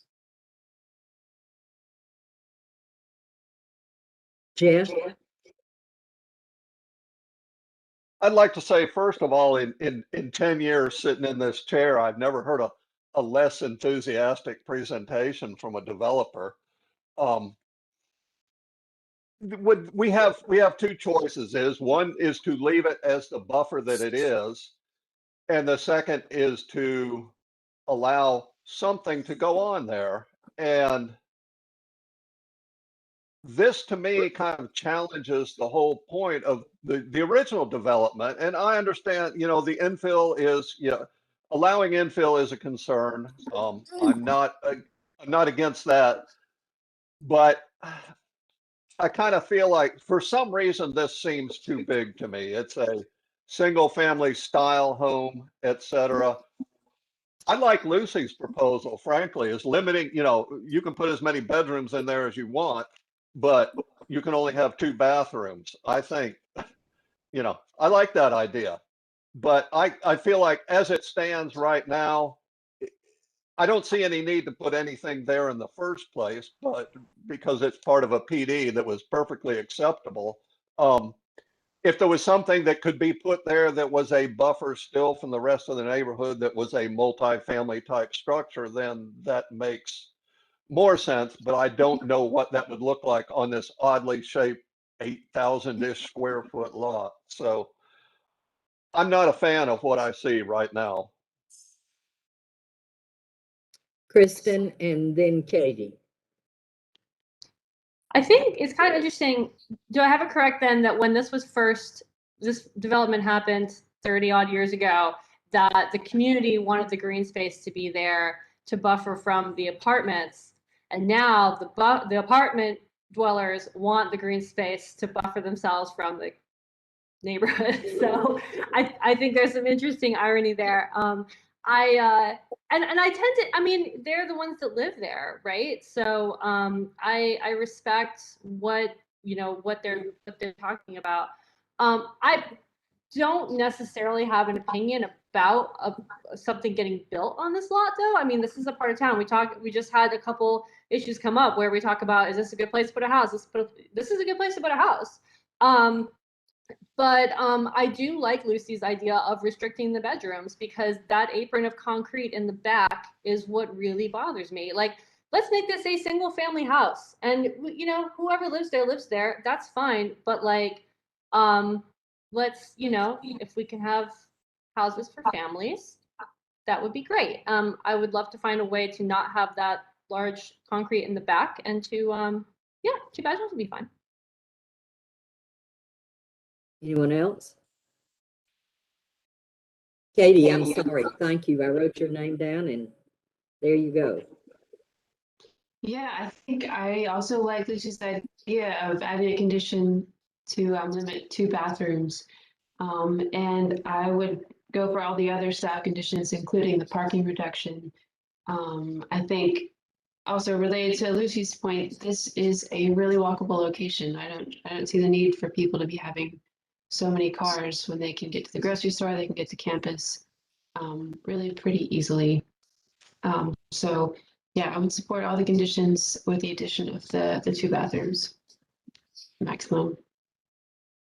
Alice? I'm trying to balance a few issues here. And this used to be my old neighborhood, represented on the commission for 8 years as well. The restriction to 2 bathrooms, I mean, I live here in a 3-bedroom, 3-bath house. One of my bathrooms, I guess the third one, is what would ordinarily be a half bath, but the developer was able to squeeze in a little shower. So basically what I have is one master bedroom where the bathroom is en suite, 2 bedrooms upstairs that share a bathroom, and then the 3rd bathroom downstairs, which is essentially, what guests would use. So I've got a little bit of a problem. Maybe I would be willing to go with 2.5 baths. But the other thing that I'm trying to wrap my head around is that, and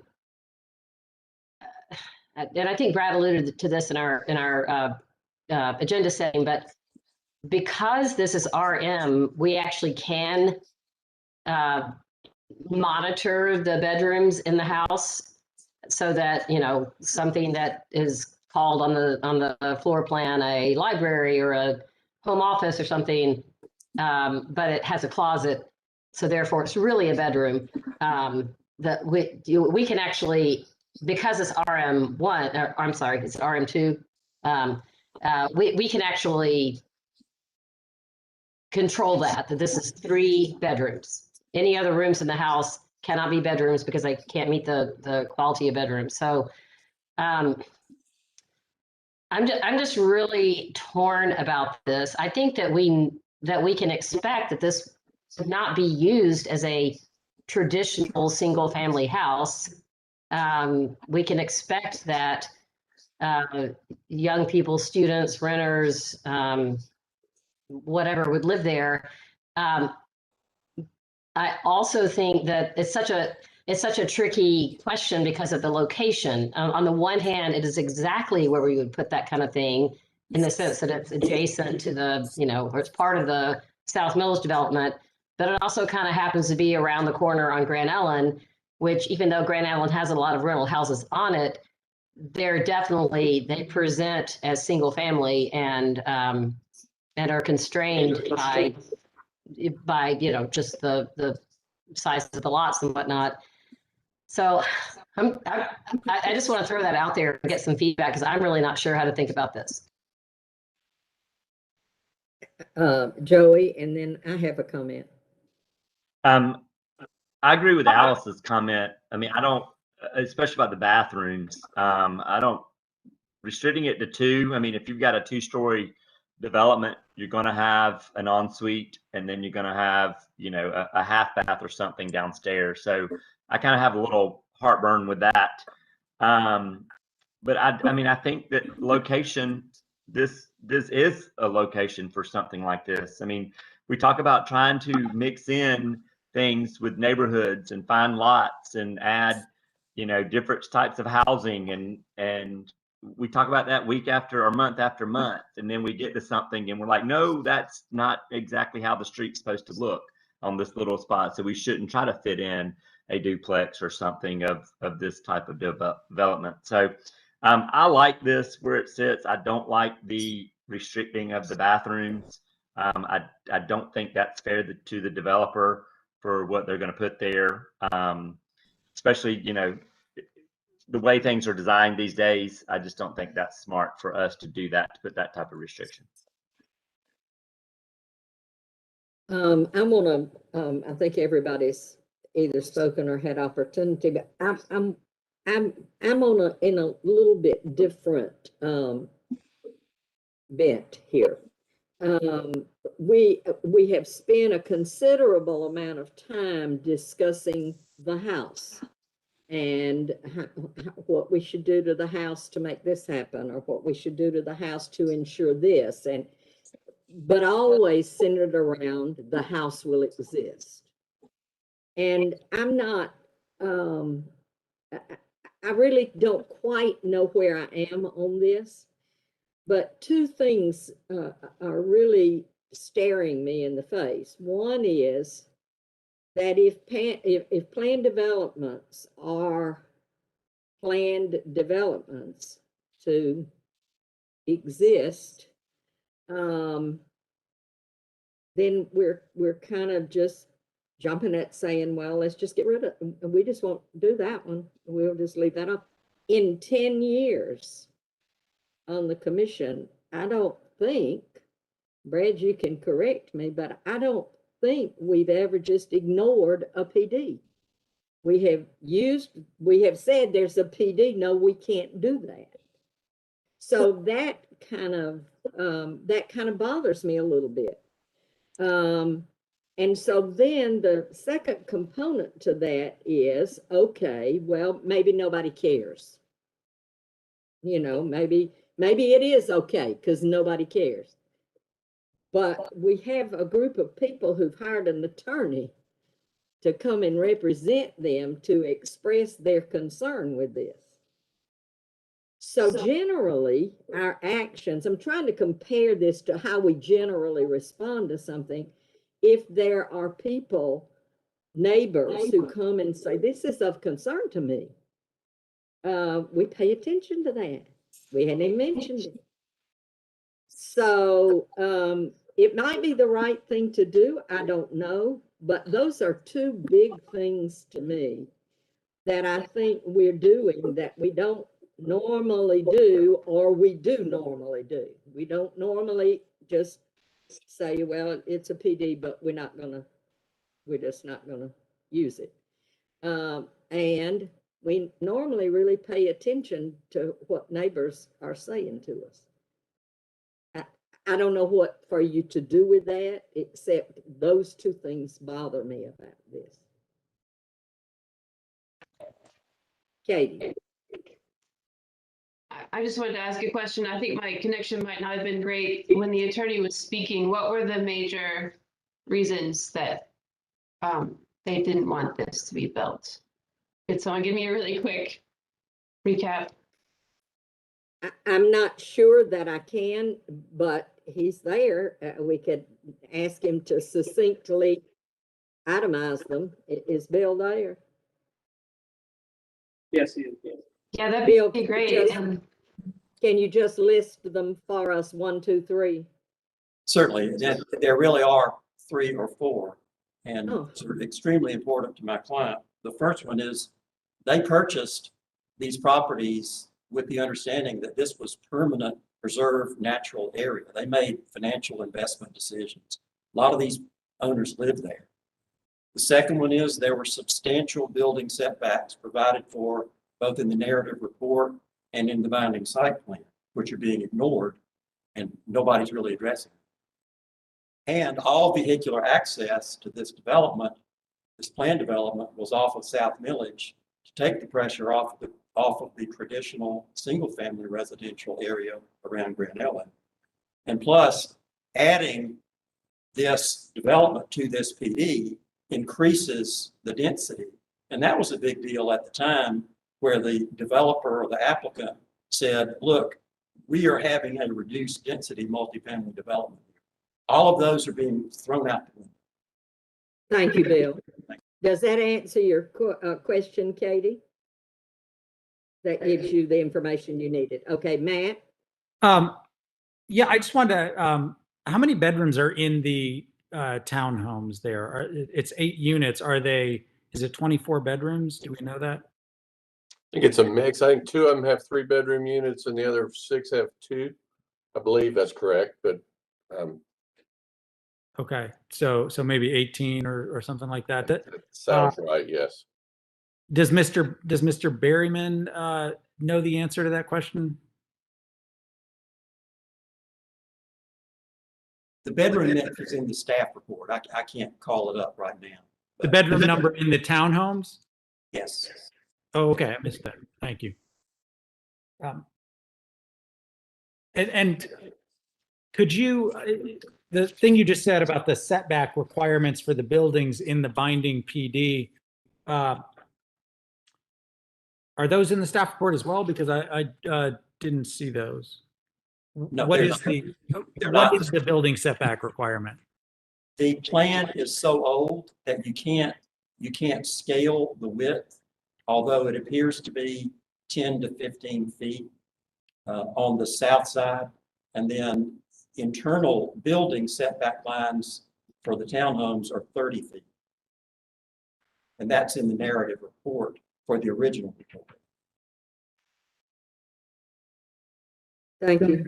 Thank you. Kristen? Yeah, I was curious if the applicant had worked with the homeowners association on the development at all and what kind of feedback they were given on the development. Mr. North, or was Mr. Adamson here? Whichever one's going to answer that. Mr. North? I was just going to say, I think Carlton had more contact with them throughout this process and their interest in the land throughout the course of the project. I set up the homeowner association, I think 96 or way back when, but yes. I think that Kristen was asking, have you had discussion with the homeowners about this particular application? Absolutely. That's a good question. Chad Howell and his wife. I think his wife is the president of the homeowner association now. I'm sorry, I'm not sure what that means. So wait, so did you all go to the homeowners association and say, this is the project that we're proposing on this lot, and they gave you feedback on it? When he did the dog park thing over there with the other property, we had discussions about that for the past 6 months. And there was no opposition as far as I know. And they do own 2 units over there, and they own the house on the other side, which is kind of in a state of disrepair, but. So you talked to one set of owners? Well, it's all rental over there. And this owner owns the last Try two. something. All right. No. So, Chris, I'd like to be more enthusiastic if I could, but it's pretty simple. And we worked long and hard to fit that thing in there just perfect.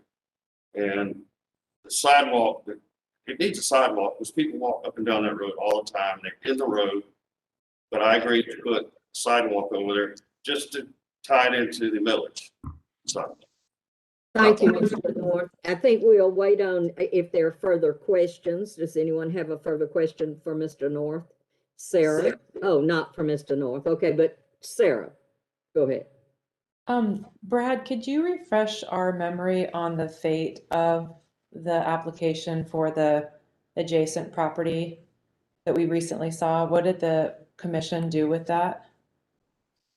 It was approved. I mean, the purpose of the application was to subdivide off a piece for a personal dog walk area. And that was approved by the mayor and commission. And so that was also a change to a PD, right? Yes. Yeah. So I just want to kind of bring that up, that you know, when you really look at the site plan in our report, you can see that this pie wedge is immediately adjacent to what I remember as that part that was subdivided off.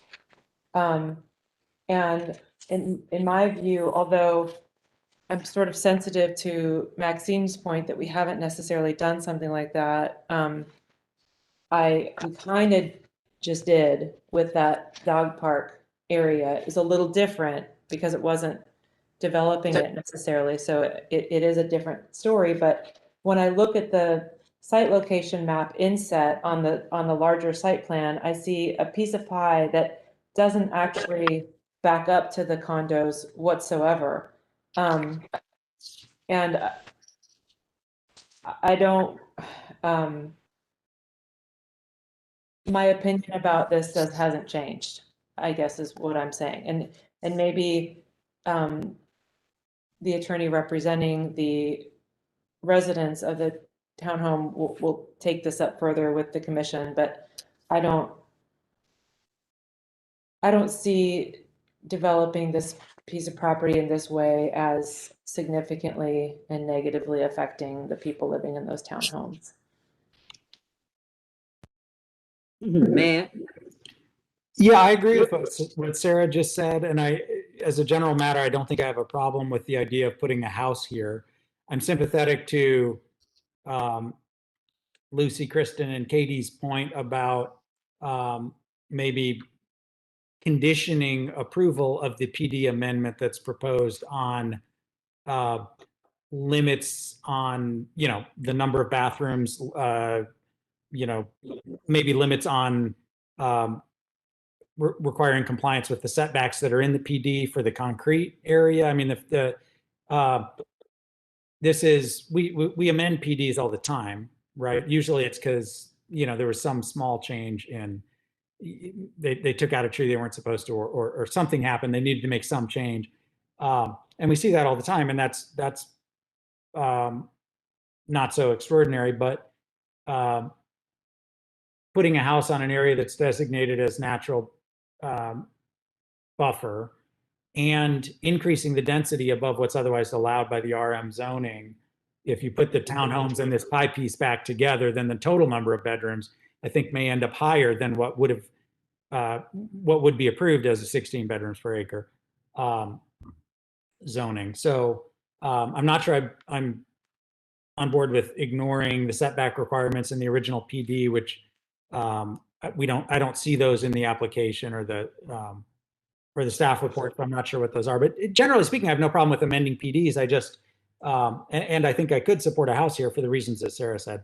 I just might be inclined to limit the number of bedrooms, limit the number of bathrooms, limit the amount of parking, basically all the staff conditions, plus maybe a couple more. Yeah. Other comments? Jim? When I first became involved in interest in zoning, it seemed that PDs were really absolute and that there was no way to modify them. That has obviously changed a lot over the years. And the thing about this particular zoning is it's a single lot. It's not going to have a huge impact on the neighborhood. If we decide to go ahead and do it, there won't be much harm done. I'm in favor of it because of that. I don't think this is going to make or break the neighborhood in any way. Thank you, Jeff.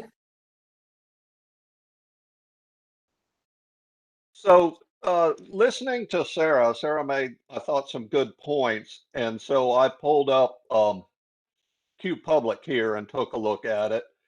And it's 44 feet from the point of the pie to the nearest condominium structure on a call it south-southeast line.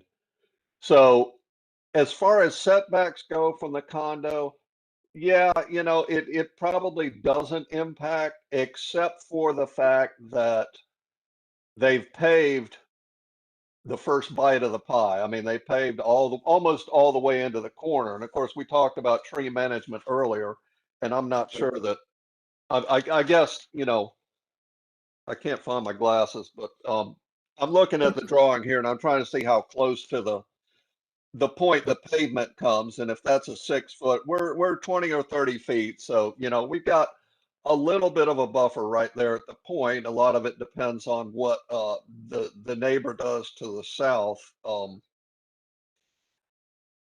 I may not have as much heartburn as I thought I did. I'm still sort of, I guess I have become more ambivalent as I listen to people talk. I'm not seeing a positive reason to.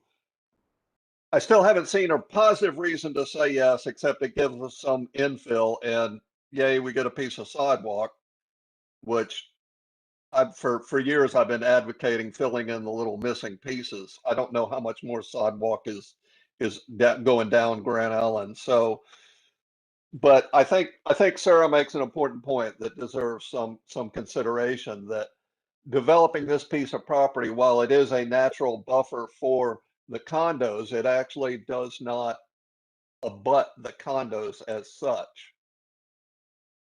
So I think that's interesting and probably significant. Thank you, Jeff. Other comments? Seeing and hearing none, do I have a motion? Kristen? So I'd like to make a motion for approval with the staff's conditions, as well as an additional condition to restrict number of bathrooms to no more than 2.5. Do I have a second? Matt, I have a second. All right. Any clarification needed? Any further discussion needed? Matt? Just a quick question, I guess, about stormwater. It says in the application that stormwater analysis and retention is not required. Is that because this is a single family home? Because it would ordinarily be required, wouldn't it, for a multifamily development? Is that right, Brad? Yes. Yes, that's correct. Because you know, this is obviously, it's a single family home, its own multifamily. It's going to be a multifamily use. And they've got an enormous wedge of concrete right up to the back corner of the parcel that is going to shed downslopes to the back. It's going to shed all the rainwater that hits it onto somebody else's land, perhaps including the townhomes. So I have a lingering concern about that. And I might be willing to make an amendment to the motion I just seconded pertaining to that if there's something that can be done there, Brad. What would we normally do with something like this? Is it if somebody was doing a multifamily development on a parcel like this, would they be required to retain most or all of the stormwater runoff? I mean, part of it is it's going to be based on a lot of standards. Multifamily would kick it in more quickly, but then the amount of disturbance, the amount of area that you're covering, you know, all of those things go into effect. You know, and I'm not quite sure from a legal standpoint that, you know, I don't know how we would get into trying to condition some type of a full stormwater management facility on a single family house as a condition of zoning. But it is RM zone. Yeah, but it's not it's RM zone, but it's a single family dwelling. We got a lot of single family houses in Cobham that are in an RM zone that are not asked to put in a stormwater facility if they build a house because they're in an RM zone. It's only when you get it, it's based on the use, not the zone. Can we perhaps, how would you interpret the first staff condition, Brad? The amount of parking shall be reduced to comply with the maximum allowance of 3 spaces. How many square feet of concrete would that allow? Because maybe we could just make that more specific and reduce the parking so that we know that there's a lot of non-concrete, you know, remaining pervious surface on the parcel. I mean, it normally gets into, you know, it's a 9 by 18 per parking space. So that's 18 by 18 squared for 2 spaces. And then you've got to have appropriate backing and turning area, which generally, you know, you can make it very, very comfortable. But, you know, if we're 18 deep and we added another 12 with a tail, you know, we're up to 18 by 30 in terms of depth.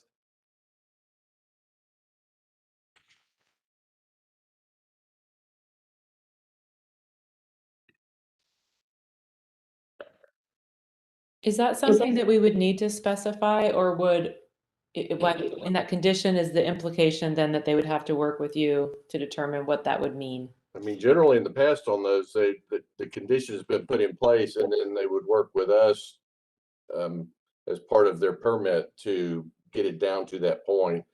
And it ultimately becomes a responsibility of me to make that decision as to whether or not I'm of the opinion it's as small as it needs to be. Jeff? Is there any stormwater language in the original PD?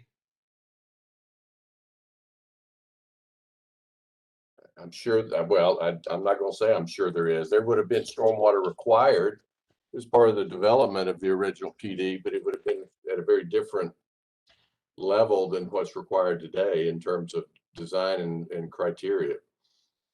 I just wonder if there's some an amendment to a PD requires an amendment to the PD stormwater retention policy. Well, and I'm going out like I came in making trouble, but I'm not sure where I'm going with that, and I'm not sure what I could do with that because it's the same PD, but it's a separate parcel. This thing is weird. Yes, it is. Yeah. And Yes. so that's part of what I struggle with is that this is a, you know, and going forward, when we approve PDs, let's all keep this in mind.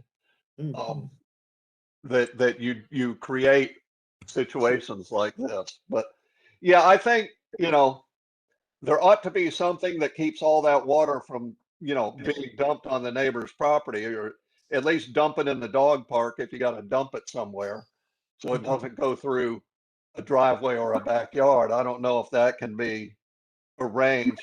I think that if you're going to cover, and I don't know the percentage of it, the square footage, if you're going to cover a significant portion of your property with impervious surface, you ought to consider where all that water is going to go. And that's just an opinion. I mean, one other option to, you know, I'm not trying to belabor it, and this may be a parting motion from Jeff if it was of any interest to any of you, but you know, you're raising questions that we don't have answers for at this point. The issue of what we could and could not do with stormwater, the question of you seeing the parking redesign before you vote on it, you always have the opportunity to hold it for a month, and we could get you those answers and get a modified plan in front of you. And for all of you other than Maxine and Jeff, who would still not see it in person next month, but could watch it on TV. You don't know, Jeff and I may show up in the auditorium. I mean, Right, that's right. Lucy has had her hand up, and then Jeff. Okay. Nobody seems to remember this, but a PD, when it comes through as a modification or a rezoning, or excuse me, a redo of the PD, the entire PD comes up for reconsideration. That goes back decades. So think about that in this case. Literally, we could be looking at the entire original PD, and that would include the stormwater management that included that original PD. It rarely seems to come up. Brad, I mean, talk to me about this, but that is what the original idea was. You get a PD, it's cement, it's concrete. And when it comes up for a request to look at it again, the entire PD comes in to the Planning Commission, not just that one tiny part. Is that correct, Brad? I mean, he certainly opens up the whole thing for further consideration. You know, this one's a little bit unique from a standpoint that we've got separate owners in this type of a standpoint, and the stormwater pond is on property that's under an association, but you could, you know, we have with very large PDs, you know, Snapfinger's one of them that comes to mind. Snapfinger PD was done back in the 70s. You know, that original plan development had a shopping center right in the middle of it. It had a school site in the middle of it. All those things ultimately were amended out because they were no longer feasible, or, you know, the school district was not interested. The commercial wasn't feasible. And so they were changed. You know, so in that case, we did not require approval signatures from all the people on Gibbons Way down in the far end of the neighborhood to remove the commercial, but the entire thing technically comes up for reconsideration.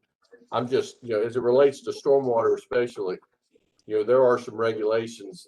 You know, single family is not normally regulated, but there are still requirements on how you can and cannot impact your neighbor when you develop your property in terms of putting water on it.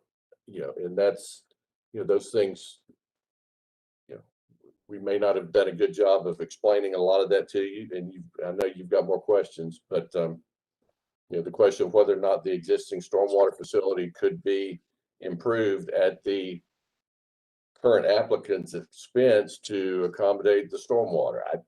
I don't know that at this point. Sarah had her hand up, and then Lucy. The RM1 maximum lot coverage is 55%. Is that right? I think that's correct, yes. And the RS15 is 40. Do you guys know what the is for this particular application? It's on the site plan. I can answer that if you don't mind. Our lot coverage is at 49.3%. Okay. And the reason I bring that up is that back to Jeff's comment, this is weird. But it seems like, you know, why wouldn't we, you know, we're making sort of a strange exception here, I think. And maybe that could be a little, the thought about lot coverage being more akin to the RS15 lot coverage than the RM1 lot coverage seems to kind of address what Matt's bringing up, I think, about stormwater. And it's possible that the modification of this concrete pad could address that. And so I guess I wonder about whether that might be a way to get at it. I I don't know, I can't eyeball that and get to that, but I certainly know that if I would feel more comfortable if we got closer to RS-15 max lot coverage. Lucy and then Alice. I would like to ask Judd if he's awake.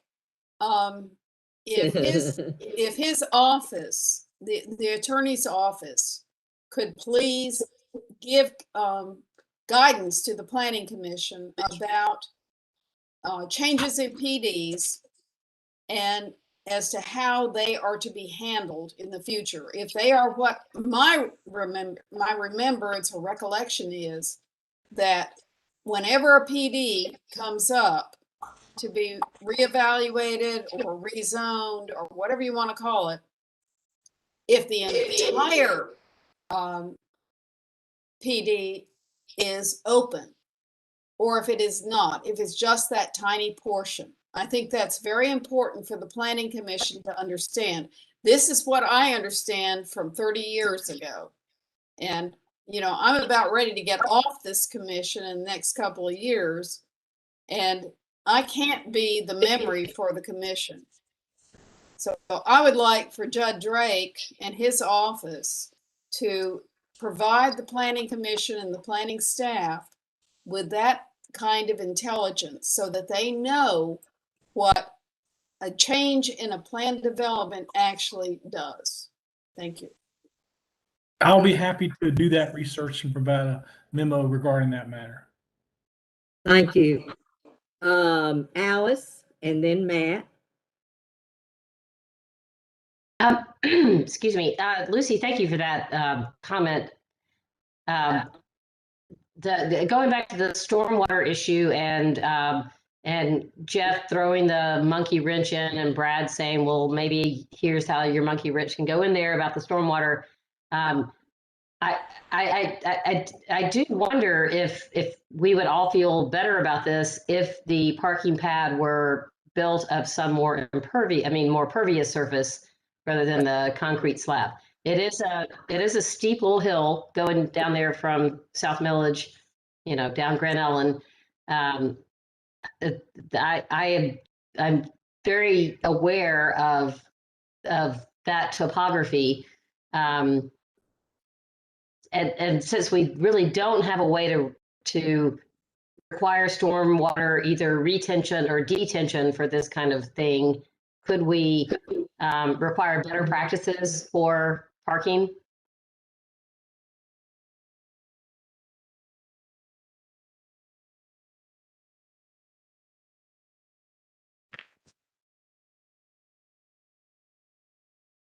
Is that a question to someone or just I guess that was a question. If that were made a condition of our approval here, of our recommendation for approval, would that satisfy some of these concerns about stormwater? I am so not an engineer. Jeff is, but that would that alleviate some of the angst that we have?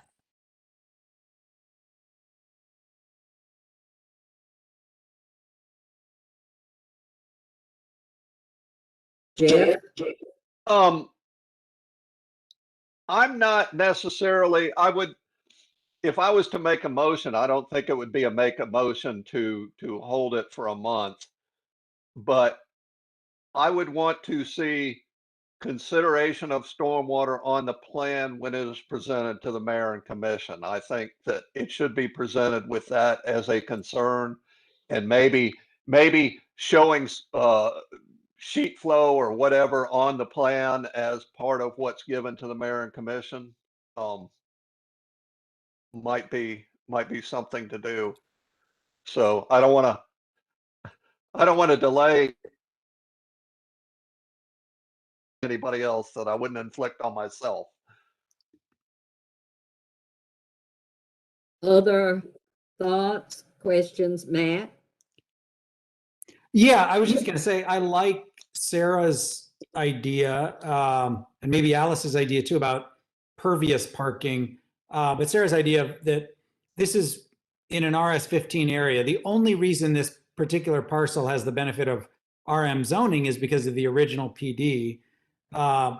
And so I kind of like the idea of a condition being that it comply with the RS 15 lot coverage standards, which is 40%, which still enables them to cover, I guess, 3,100, 3,200 square feet of this parcel, but that might alleviate my stormwater concerns. Brad's absolutely right, of course, that quite apart from zoning, if they start dumping a ton of water onto somebody else's land and it adversely affects that land, that landowner can sue them. There have been lawsuits that resulted in surprisingly large verdicts over that sort of trespass by dumping water onto someone else's land who's downhill. So that also provides the town homeowners and the adjacent owners on Ann's Court, I think it is, with some protection as well.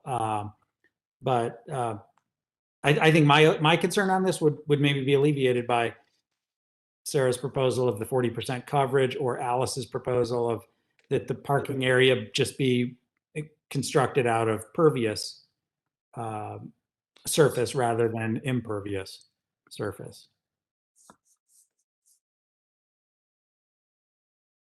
Kristen?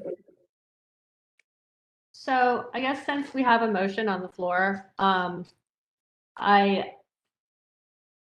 question to Brad then, I mean, my issue is kind of like, why does a 3-bedroom house get 3 parking spaces? I think that's kind of the root of my issue. But I also recognize that you, just because you have 2 parking spaces, I mean, somebody's going to park on the street. Like, I mean, it's not really going to solve the situation. I don't really have an opinion about impervious surface. I mean, if you're just going to park on that area, you're just going to park there. I guess to Brad, my question is like, if the staff recommendation for the amount of parking area, between that and maybe another condition of no more than 45% lot coverage, is that correct for RS 15? 40. Sorry. 40. 40. Okay, so then if they're in that as well, would that give you all enough tools to work with the applicant on the parking situation and allow that to be reduced and have some wiggle room with that? I mean, I think if you add a condition to reduce them to 40% lot coverage, it's going to take care of the parking issue itself more than likely, because we still, even if it's an impervious gravel paving system for the parking, we still count it towards lot coverage. Okay. Okay. So then, just so we're clear, to state my motion then, and if I'm out of order, then let me know. If I could take Lucy's comment before you do that, then I'll come back. Sorry, yes, of course. I keep hearing impervious and pervious as if they are the same, and they are not. Impervious means like concrete. Impervious or pervious, and actually gravel is not pervious legally, but I'll take it for what it's worth. But everybody, if you're going to make a motion, know the difference between impervious and pervious, because I keep hearing it sound like they're the same thing. Okay? I think you're hearing it wrong. I think both Alice and I know exactly what the difference is, and we're discussing it with that understanding. Yeah, but if you're going to put it into a motion, know that impervious means water doesn't run down it, it runs over it. Pervious means it runs through it. But I keep hearing in this discussion as if pervious, impervious is almost the same thing. And maybe it's just, I'm hearing it. Maybe I'm the only one hearing it, but Alice is shaking her head, so maybe I'm not the only one. Let's be clear. No, I definitely understand the difference, and I did not mean to imply that I was using them interchangeably. But I keep hearing that impervious as if it's, you know, what people think water goes through. Then if that becomes a condition, we'll just be very sure that we use. We need to be very clear on that. I don't plan on making it a condition, so it won't be. Okay. All right. So Okay, Sarah, I'll get to you in a minute, Kristen, for your.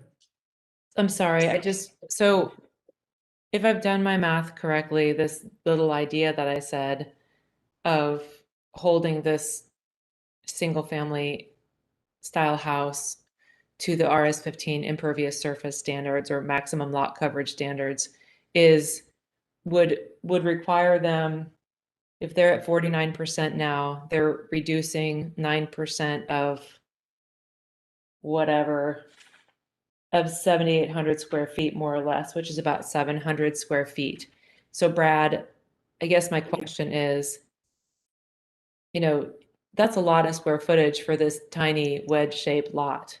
So I guess one thought would be, if we do want to address maximum lot coverage as a condition, maybe one more realistic thing to do would be to sort of compromise between the two numbers. If it's something like maybe getting from 49% down to 45, and that sort of makes it probably is something that might get accomplished anyway in this staff condition, possibly. So I don't know if that, I'll leave it there.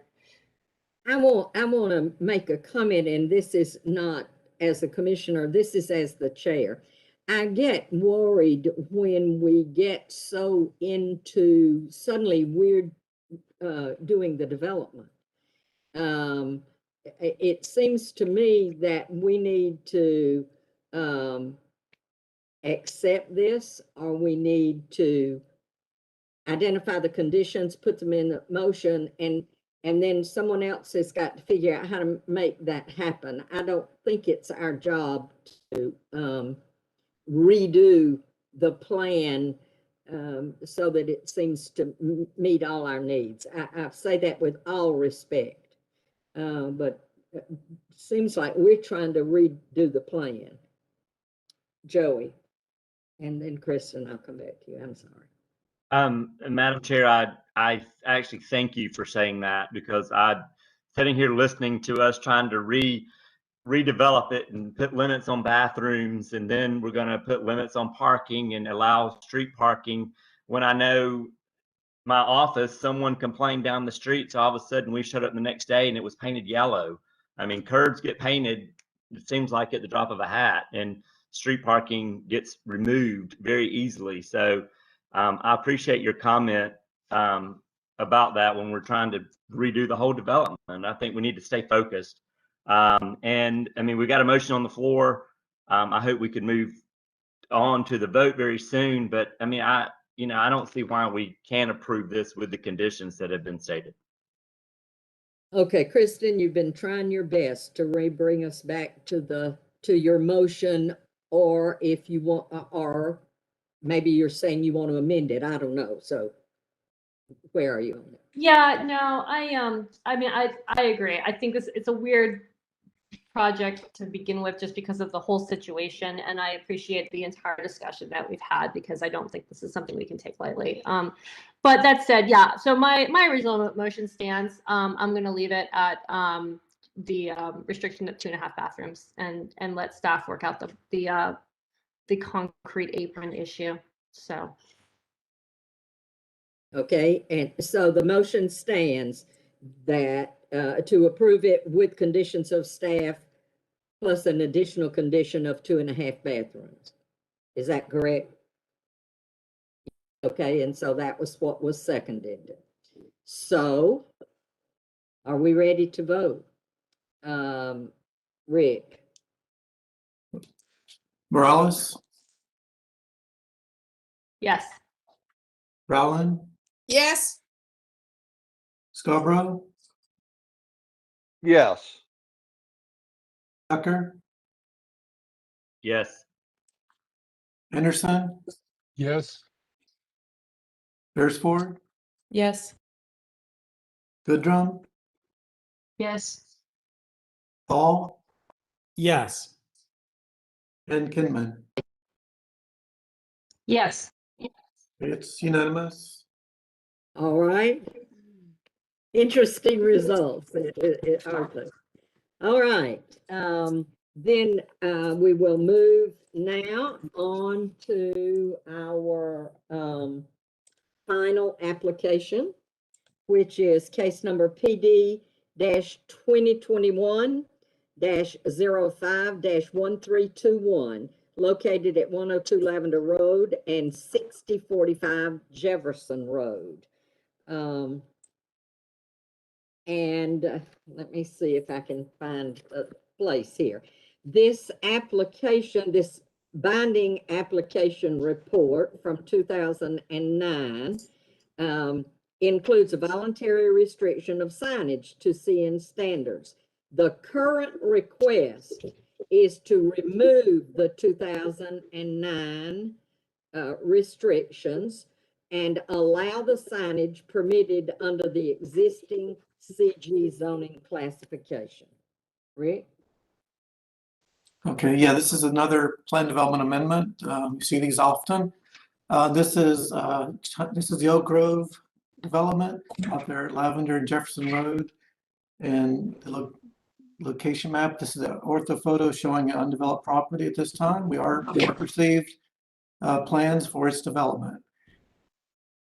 And this is a general business future land use that would remain. This is the zoning that would also remain. This current site plan, binding site plan, you can see this area includes multifamily as well as a shopping center with a grocery store and an assisted living facility.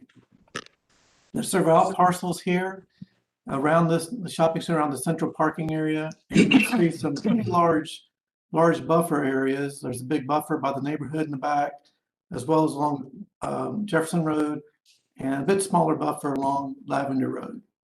But these are heavily vegetated buffers. So we are amending a PD. During the last discussion, I was trying to remember if we ever had a PD that went through without an amendment. You'll have two on this agenda. You'll see at least one next month. We had one 2 months ago, one 4 months ago. It's very common.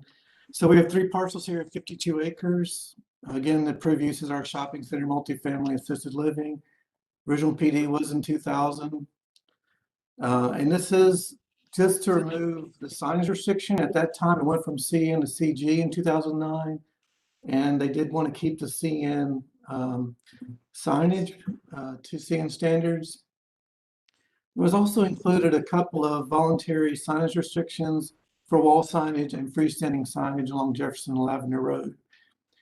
And this request is to allow CG signage. And again, this would be primarily the group sign that they put out front on Jefferson Road and on Lavender Road at the main entrances.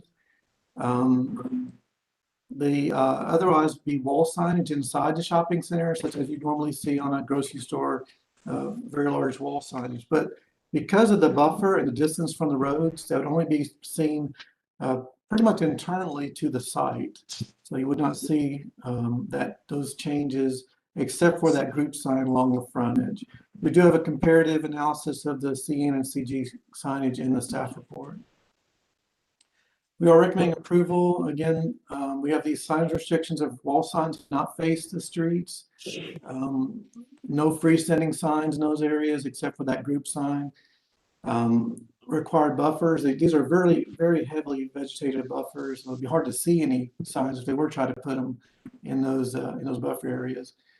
And then we have a large expanse of right-of-way also along Jefferson Road. So the private property line actually sits pretty far back off the road. So we are recommending approval, and that concludes the staff report. Right. And so now we'll have the applicant presentation. And that is... Yes, thank you.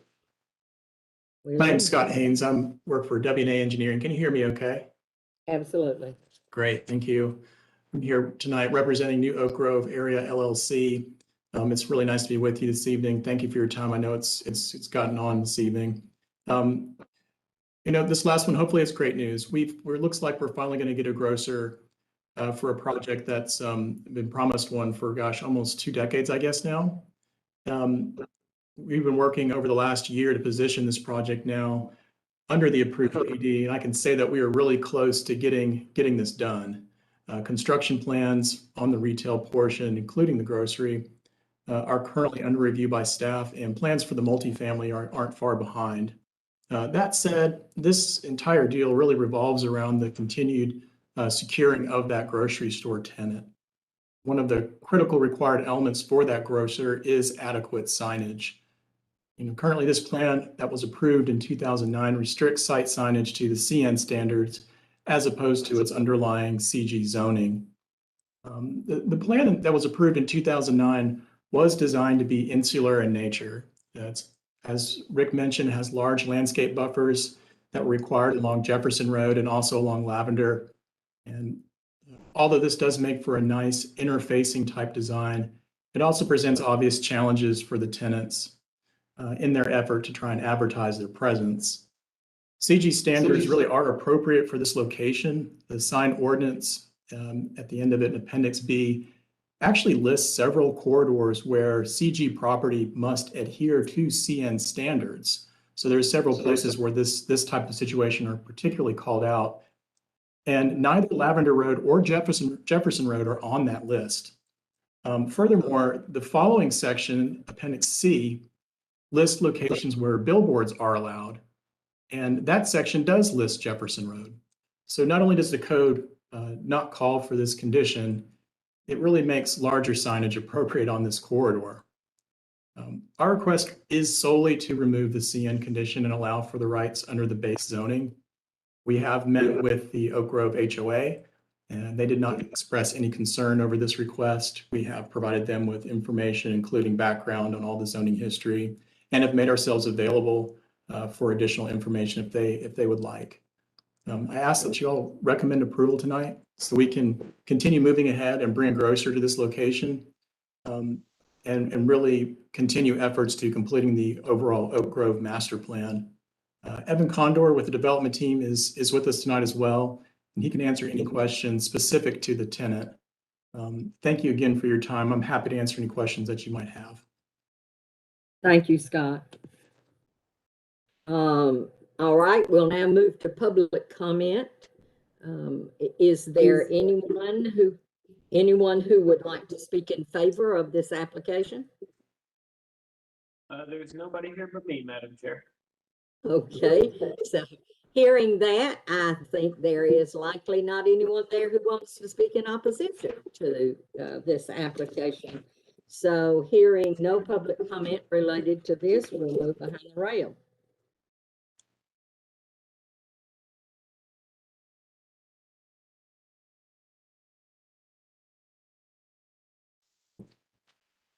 Matt. I move approval. Seconded by Sarah, I see. Okay, any clarification needed? Jeff's hand is up. Yeah, just so I'm clear that there would be one group sign on, say, Jefferson Road or Lavender Road that's the change that we're looking at.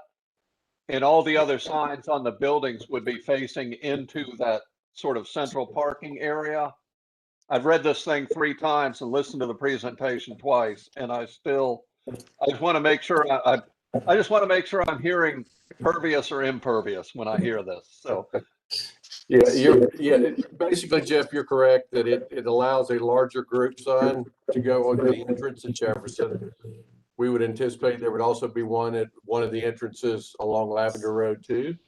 But then the restrictions, the other thing it allows the wall signage packages for the individual businesses to be larger than CN would allow. But all of that, the one that's still going to be facing forward is the grocer and then those associated in line with the grocer in that building. The out parcels that back up to the buffer along Jefferson Road, as well as the 2 that back up to Lavender Road, they are not allowed to have any kind of wall sign package on the facades facing the street. They all have to be interior facing. okay, so the only change is those group signs at the street entrances. Group signs at the street entrances and a bigger brand sign for the grocery store is really honestly. what But the grocery store is buried deep inside this place. Yes. Okay, all right. So the only change that's really blatant from the roadway is the group signs at the entrance. Yes, sir. Okay, all right. Thank you. All right, any other questions or clarifications needed before we vote? Rick, we need to call the roll, please. Paul, Yes. Hinman, Yes, yes. Morales, Yes. Rowland, Yes, Scarborough, Yes. Tucker, Yes. Anderson, Yes. Beresford, Yes. Goodrum. Yes. It's unanimous. All right, Thank you all very much. thank you. Thank you. All right, we're going to move on. We have our election of officers tonight. Jeff and I served as a nominating committee, and we have a nominee for chair and vice chair, and Jeff is going to make that presentation. I'll try as be as succinct as I can. For chair, we've nominated Sarah Beresford, and for vice chair, we nominated Matt Hall. All right. This concludes my report. That was excellent. Both of them have agreed to serve if elected. Lucy? I move for acclamation. You don't need a second. You don't. I'm sorry. No, okay. Alice, was that where you were going? Okay. And so all those in favor? Do we, yes. All right. That's great. Rick, were you able to see them or did I dismiss them too soon? I got them. Yeah, Okay. I think Matt and Sarah abstained. Is that? Yes. Okay. Gotcha. All right. Thank you very much. Congratulations, you two, and you will be great. We are thrilled that you are both willing to do this. More power to you. Moving on, we have the Planning Commission Chair's report, and I want to put that in opposite order if we could. Brad, would you give your report, please? I would be happy to. I was about to jump in and ask me if you prefer that. So report from Tuesday night's Mayor and Commission meeting. There were several items. The rezoning, the old Elberton Road rezoning out towards Winterville was denied by the Mayor and Commission. The request on Mitchell Street for the PD amendment was withdrawn by the applicant. It is expected that it will be back, but they've been asked to wait until there's further work done with inclusionary zoning before they bring that back through. And so it was withdrawn. The renaming of the 200 to 500 blocks of Odd Street to Rosenell Howard Street was approved. The text amendment on street naming procedure was approved. The text amendment on maximum lot coverage in RS25 from the 25% to the 35% was approved, 30, I believe, and 25. the rezoning from CN to CG on Lexington Road next to the park with the binding plan for mini warehouses was held until the June 15th meeting for a vote. So there was no action taken on that one. And having said all of that, and I know you all will say things and there will be planning commissioners that probably want to, but it has been a pleasure working with you two. Can't believe it's been 10 years. And, you know, I miss all of you when you leave. Everybody's different. Everybody brings something to the table. But yeah, this one's tough. You will be missed. Thank you very, very much. Which takes me on. First of all, I don't mean to sound defensive, but I do want to make a clarification, so I can take personal liberty to do that. I do know that we amend PDs. I do know that. We've done that 1,000 times. I was hearing us say we're just ignoring it, eliminating it. And that was my brain freeze, I guess. But anyway, I do know we amend PDs. All right, just felt like I needed to say that. I wanted to, and I think this is a really good thing, a good practice to do, is to see if there are any comments that people who are going off the board want to make. So Jeff, you get to go first. I've prepared a few remarks.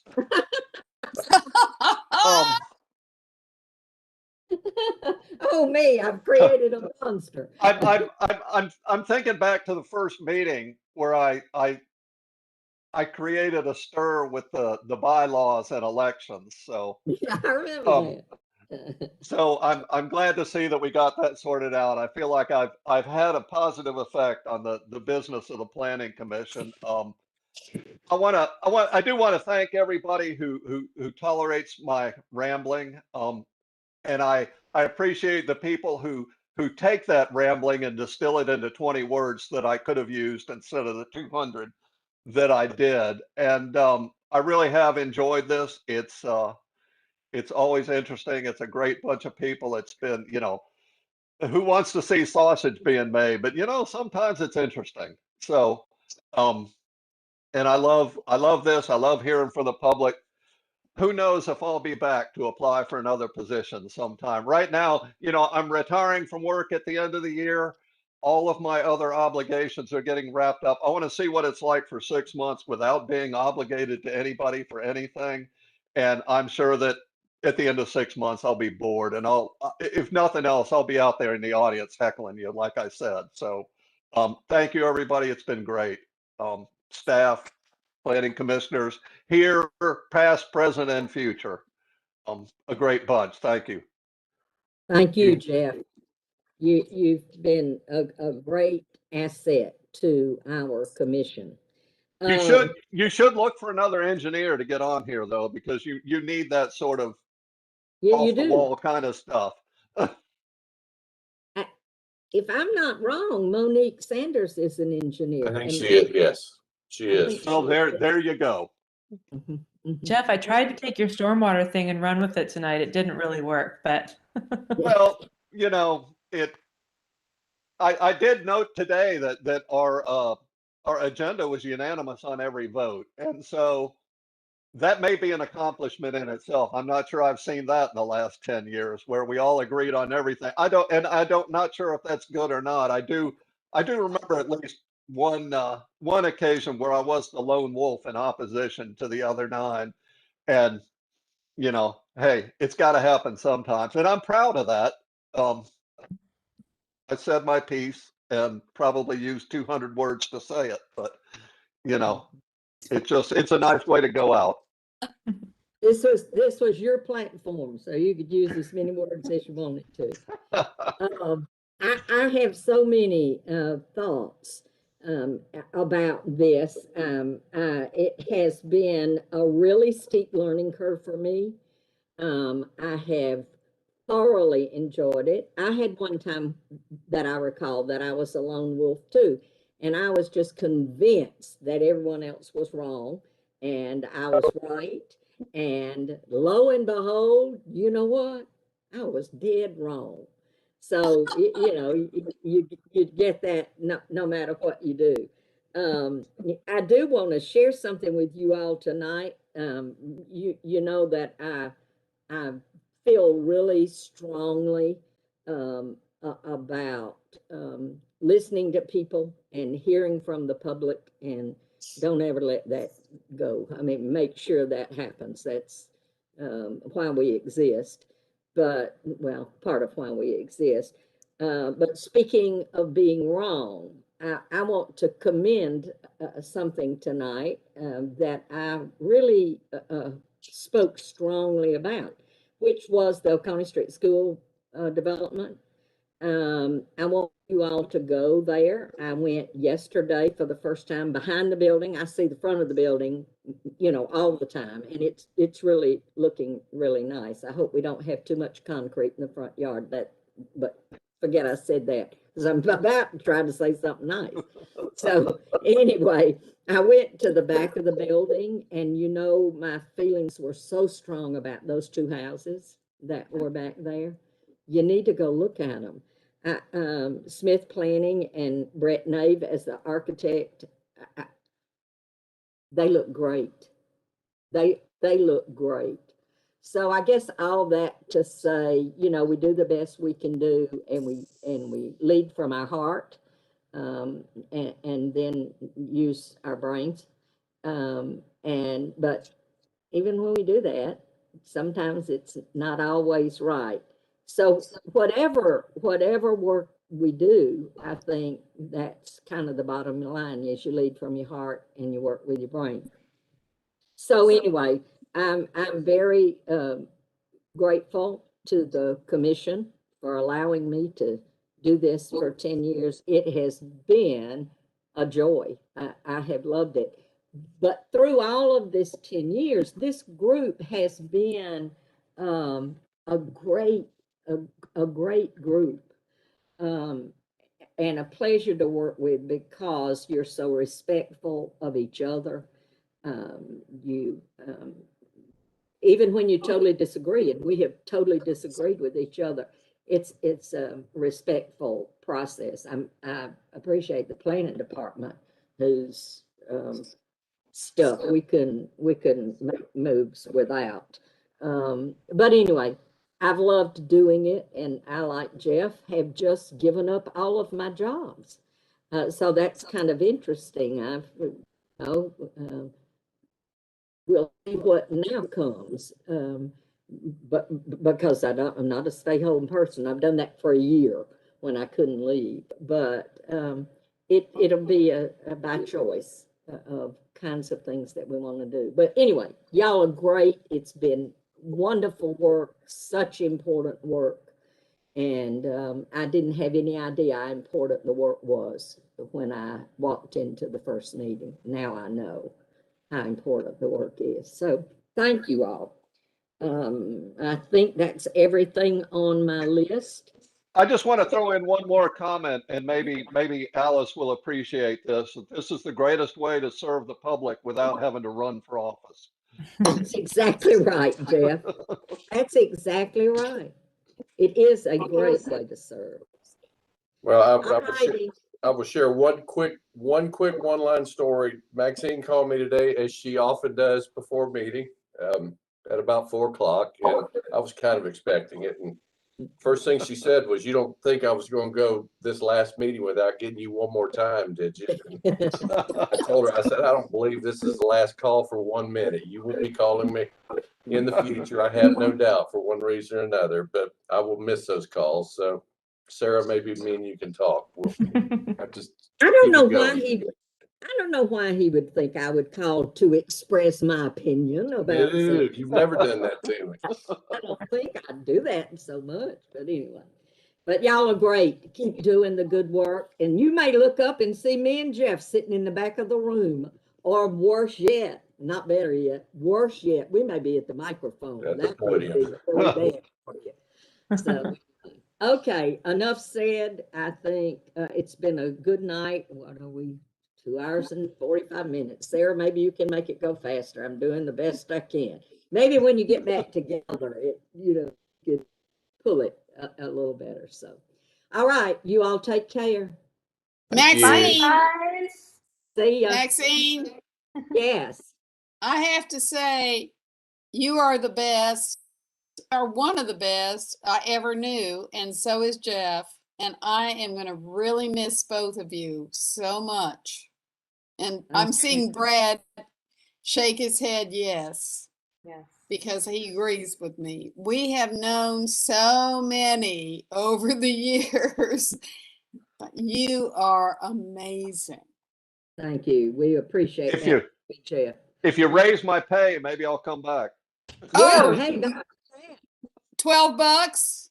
$12. Sold. $12.50. $12.50. Oh my God. You realize I am really excited. I should have said this with my comments. I'm really excited about our new commissioners. you all provide whatever help and support you can, but I'm thrilled that those two nominees were selected, and I think it's good in many, many, many ways, and they'll be good for the commission. So. Good. Can I just add one quick thing? I can do much tribute, but y'all know I love you and I'm gonna miss you terribly. But I do want to say that Maxine has always been so concerned about the lack of diversity on the commission. And sorry, I'm getting over a really bad cold. I'm really grateful that we are moving on with some new and younger blood. And if we have to replace these two sterling members of our community, I'm happy with where we're going in that direction. And I really appreciate the work that Maxine, you've always done in terms of diversity and input. And Jeff too, you never discuss any vote without making sure that the neighborhood has been consulted. And we're going to miss that, but hope your replacements will be equally sensitive to those issues. Thank you. We appreciate that. I know they'll be great. I know they will. You just kind of help them like you did me and Jeff, just say, no, that's good. All right. Enough said. We do get to go to one more meeting, Jeff. In there a meeting? Yeah. Yeah, there's going to be where we are right now with it, because I've lost another employee. We've essentially lost our entire our development services division now is empty. And so we're about to get to a point between it and new software coming on board and other commitments that we've been directed to manage that we may have to take a brief break on the growth concept map, just because I've got no other option. I've got to move resources to get other things done. But we have finished the rural, and I would hate not to give you two a chance. We've worked our way around and we're coming down the east side. And so we will probably hold that meeting to finish the rural and get that, because we want your comments, and then we will probably close it up for a little bit for as short a period of time as possible, so I can get resources moved around and we can get those day-to-day things that we are required to do every day that we have to keep doing done, and we're struggling right now. So we'll have more on that, but yes, one more work session this month. I got to talk about the east side. Exactly. Right. Jeff and I are leaving, and we're the east side folks. Are there any other? Jim is. Jim's an east side folk, aren't you, Jim? Yeah. Well, and that east side, that last district is really interesting, because there's some great conversations that could come out of that. And I think, debates that can be made ways with it. So we're looking forward to that input. All righty. You all take care. Then we'll see you whenever Brad calls us together before July 1. Yes. All right. All right. Thank you. Bye. The meeting is adjourned. How's that? Bye-bye.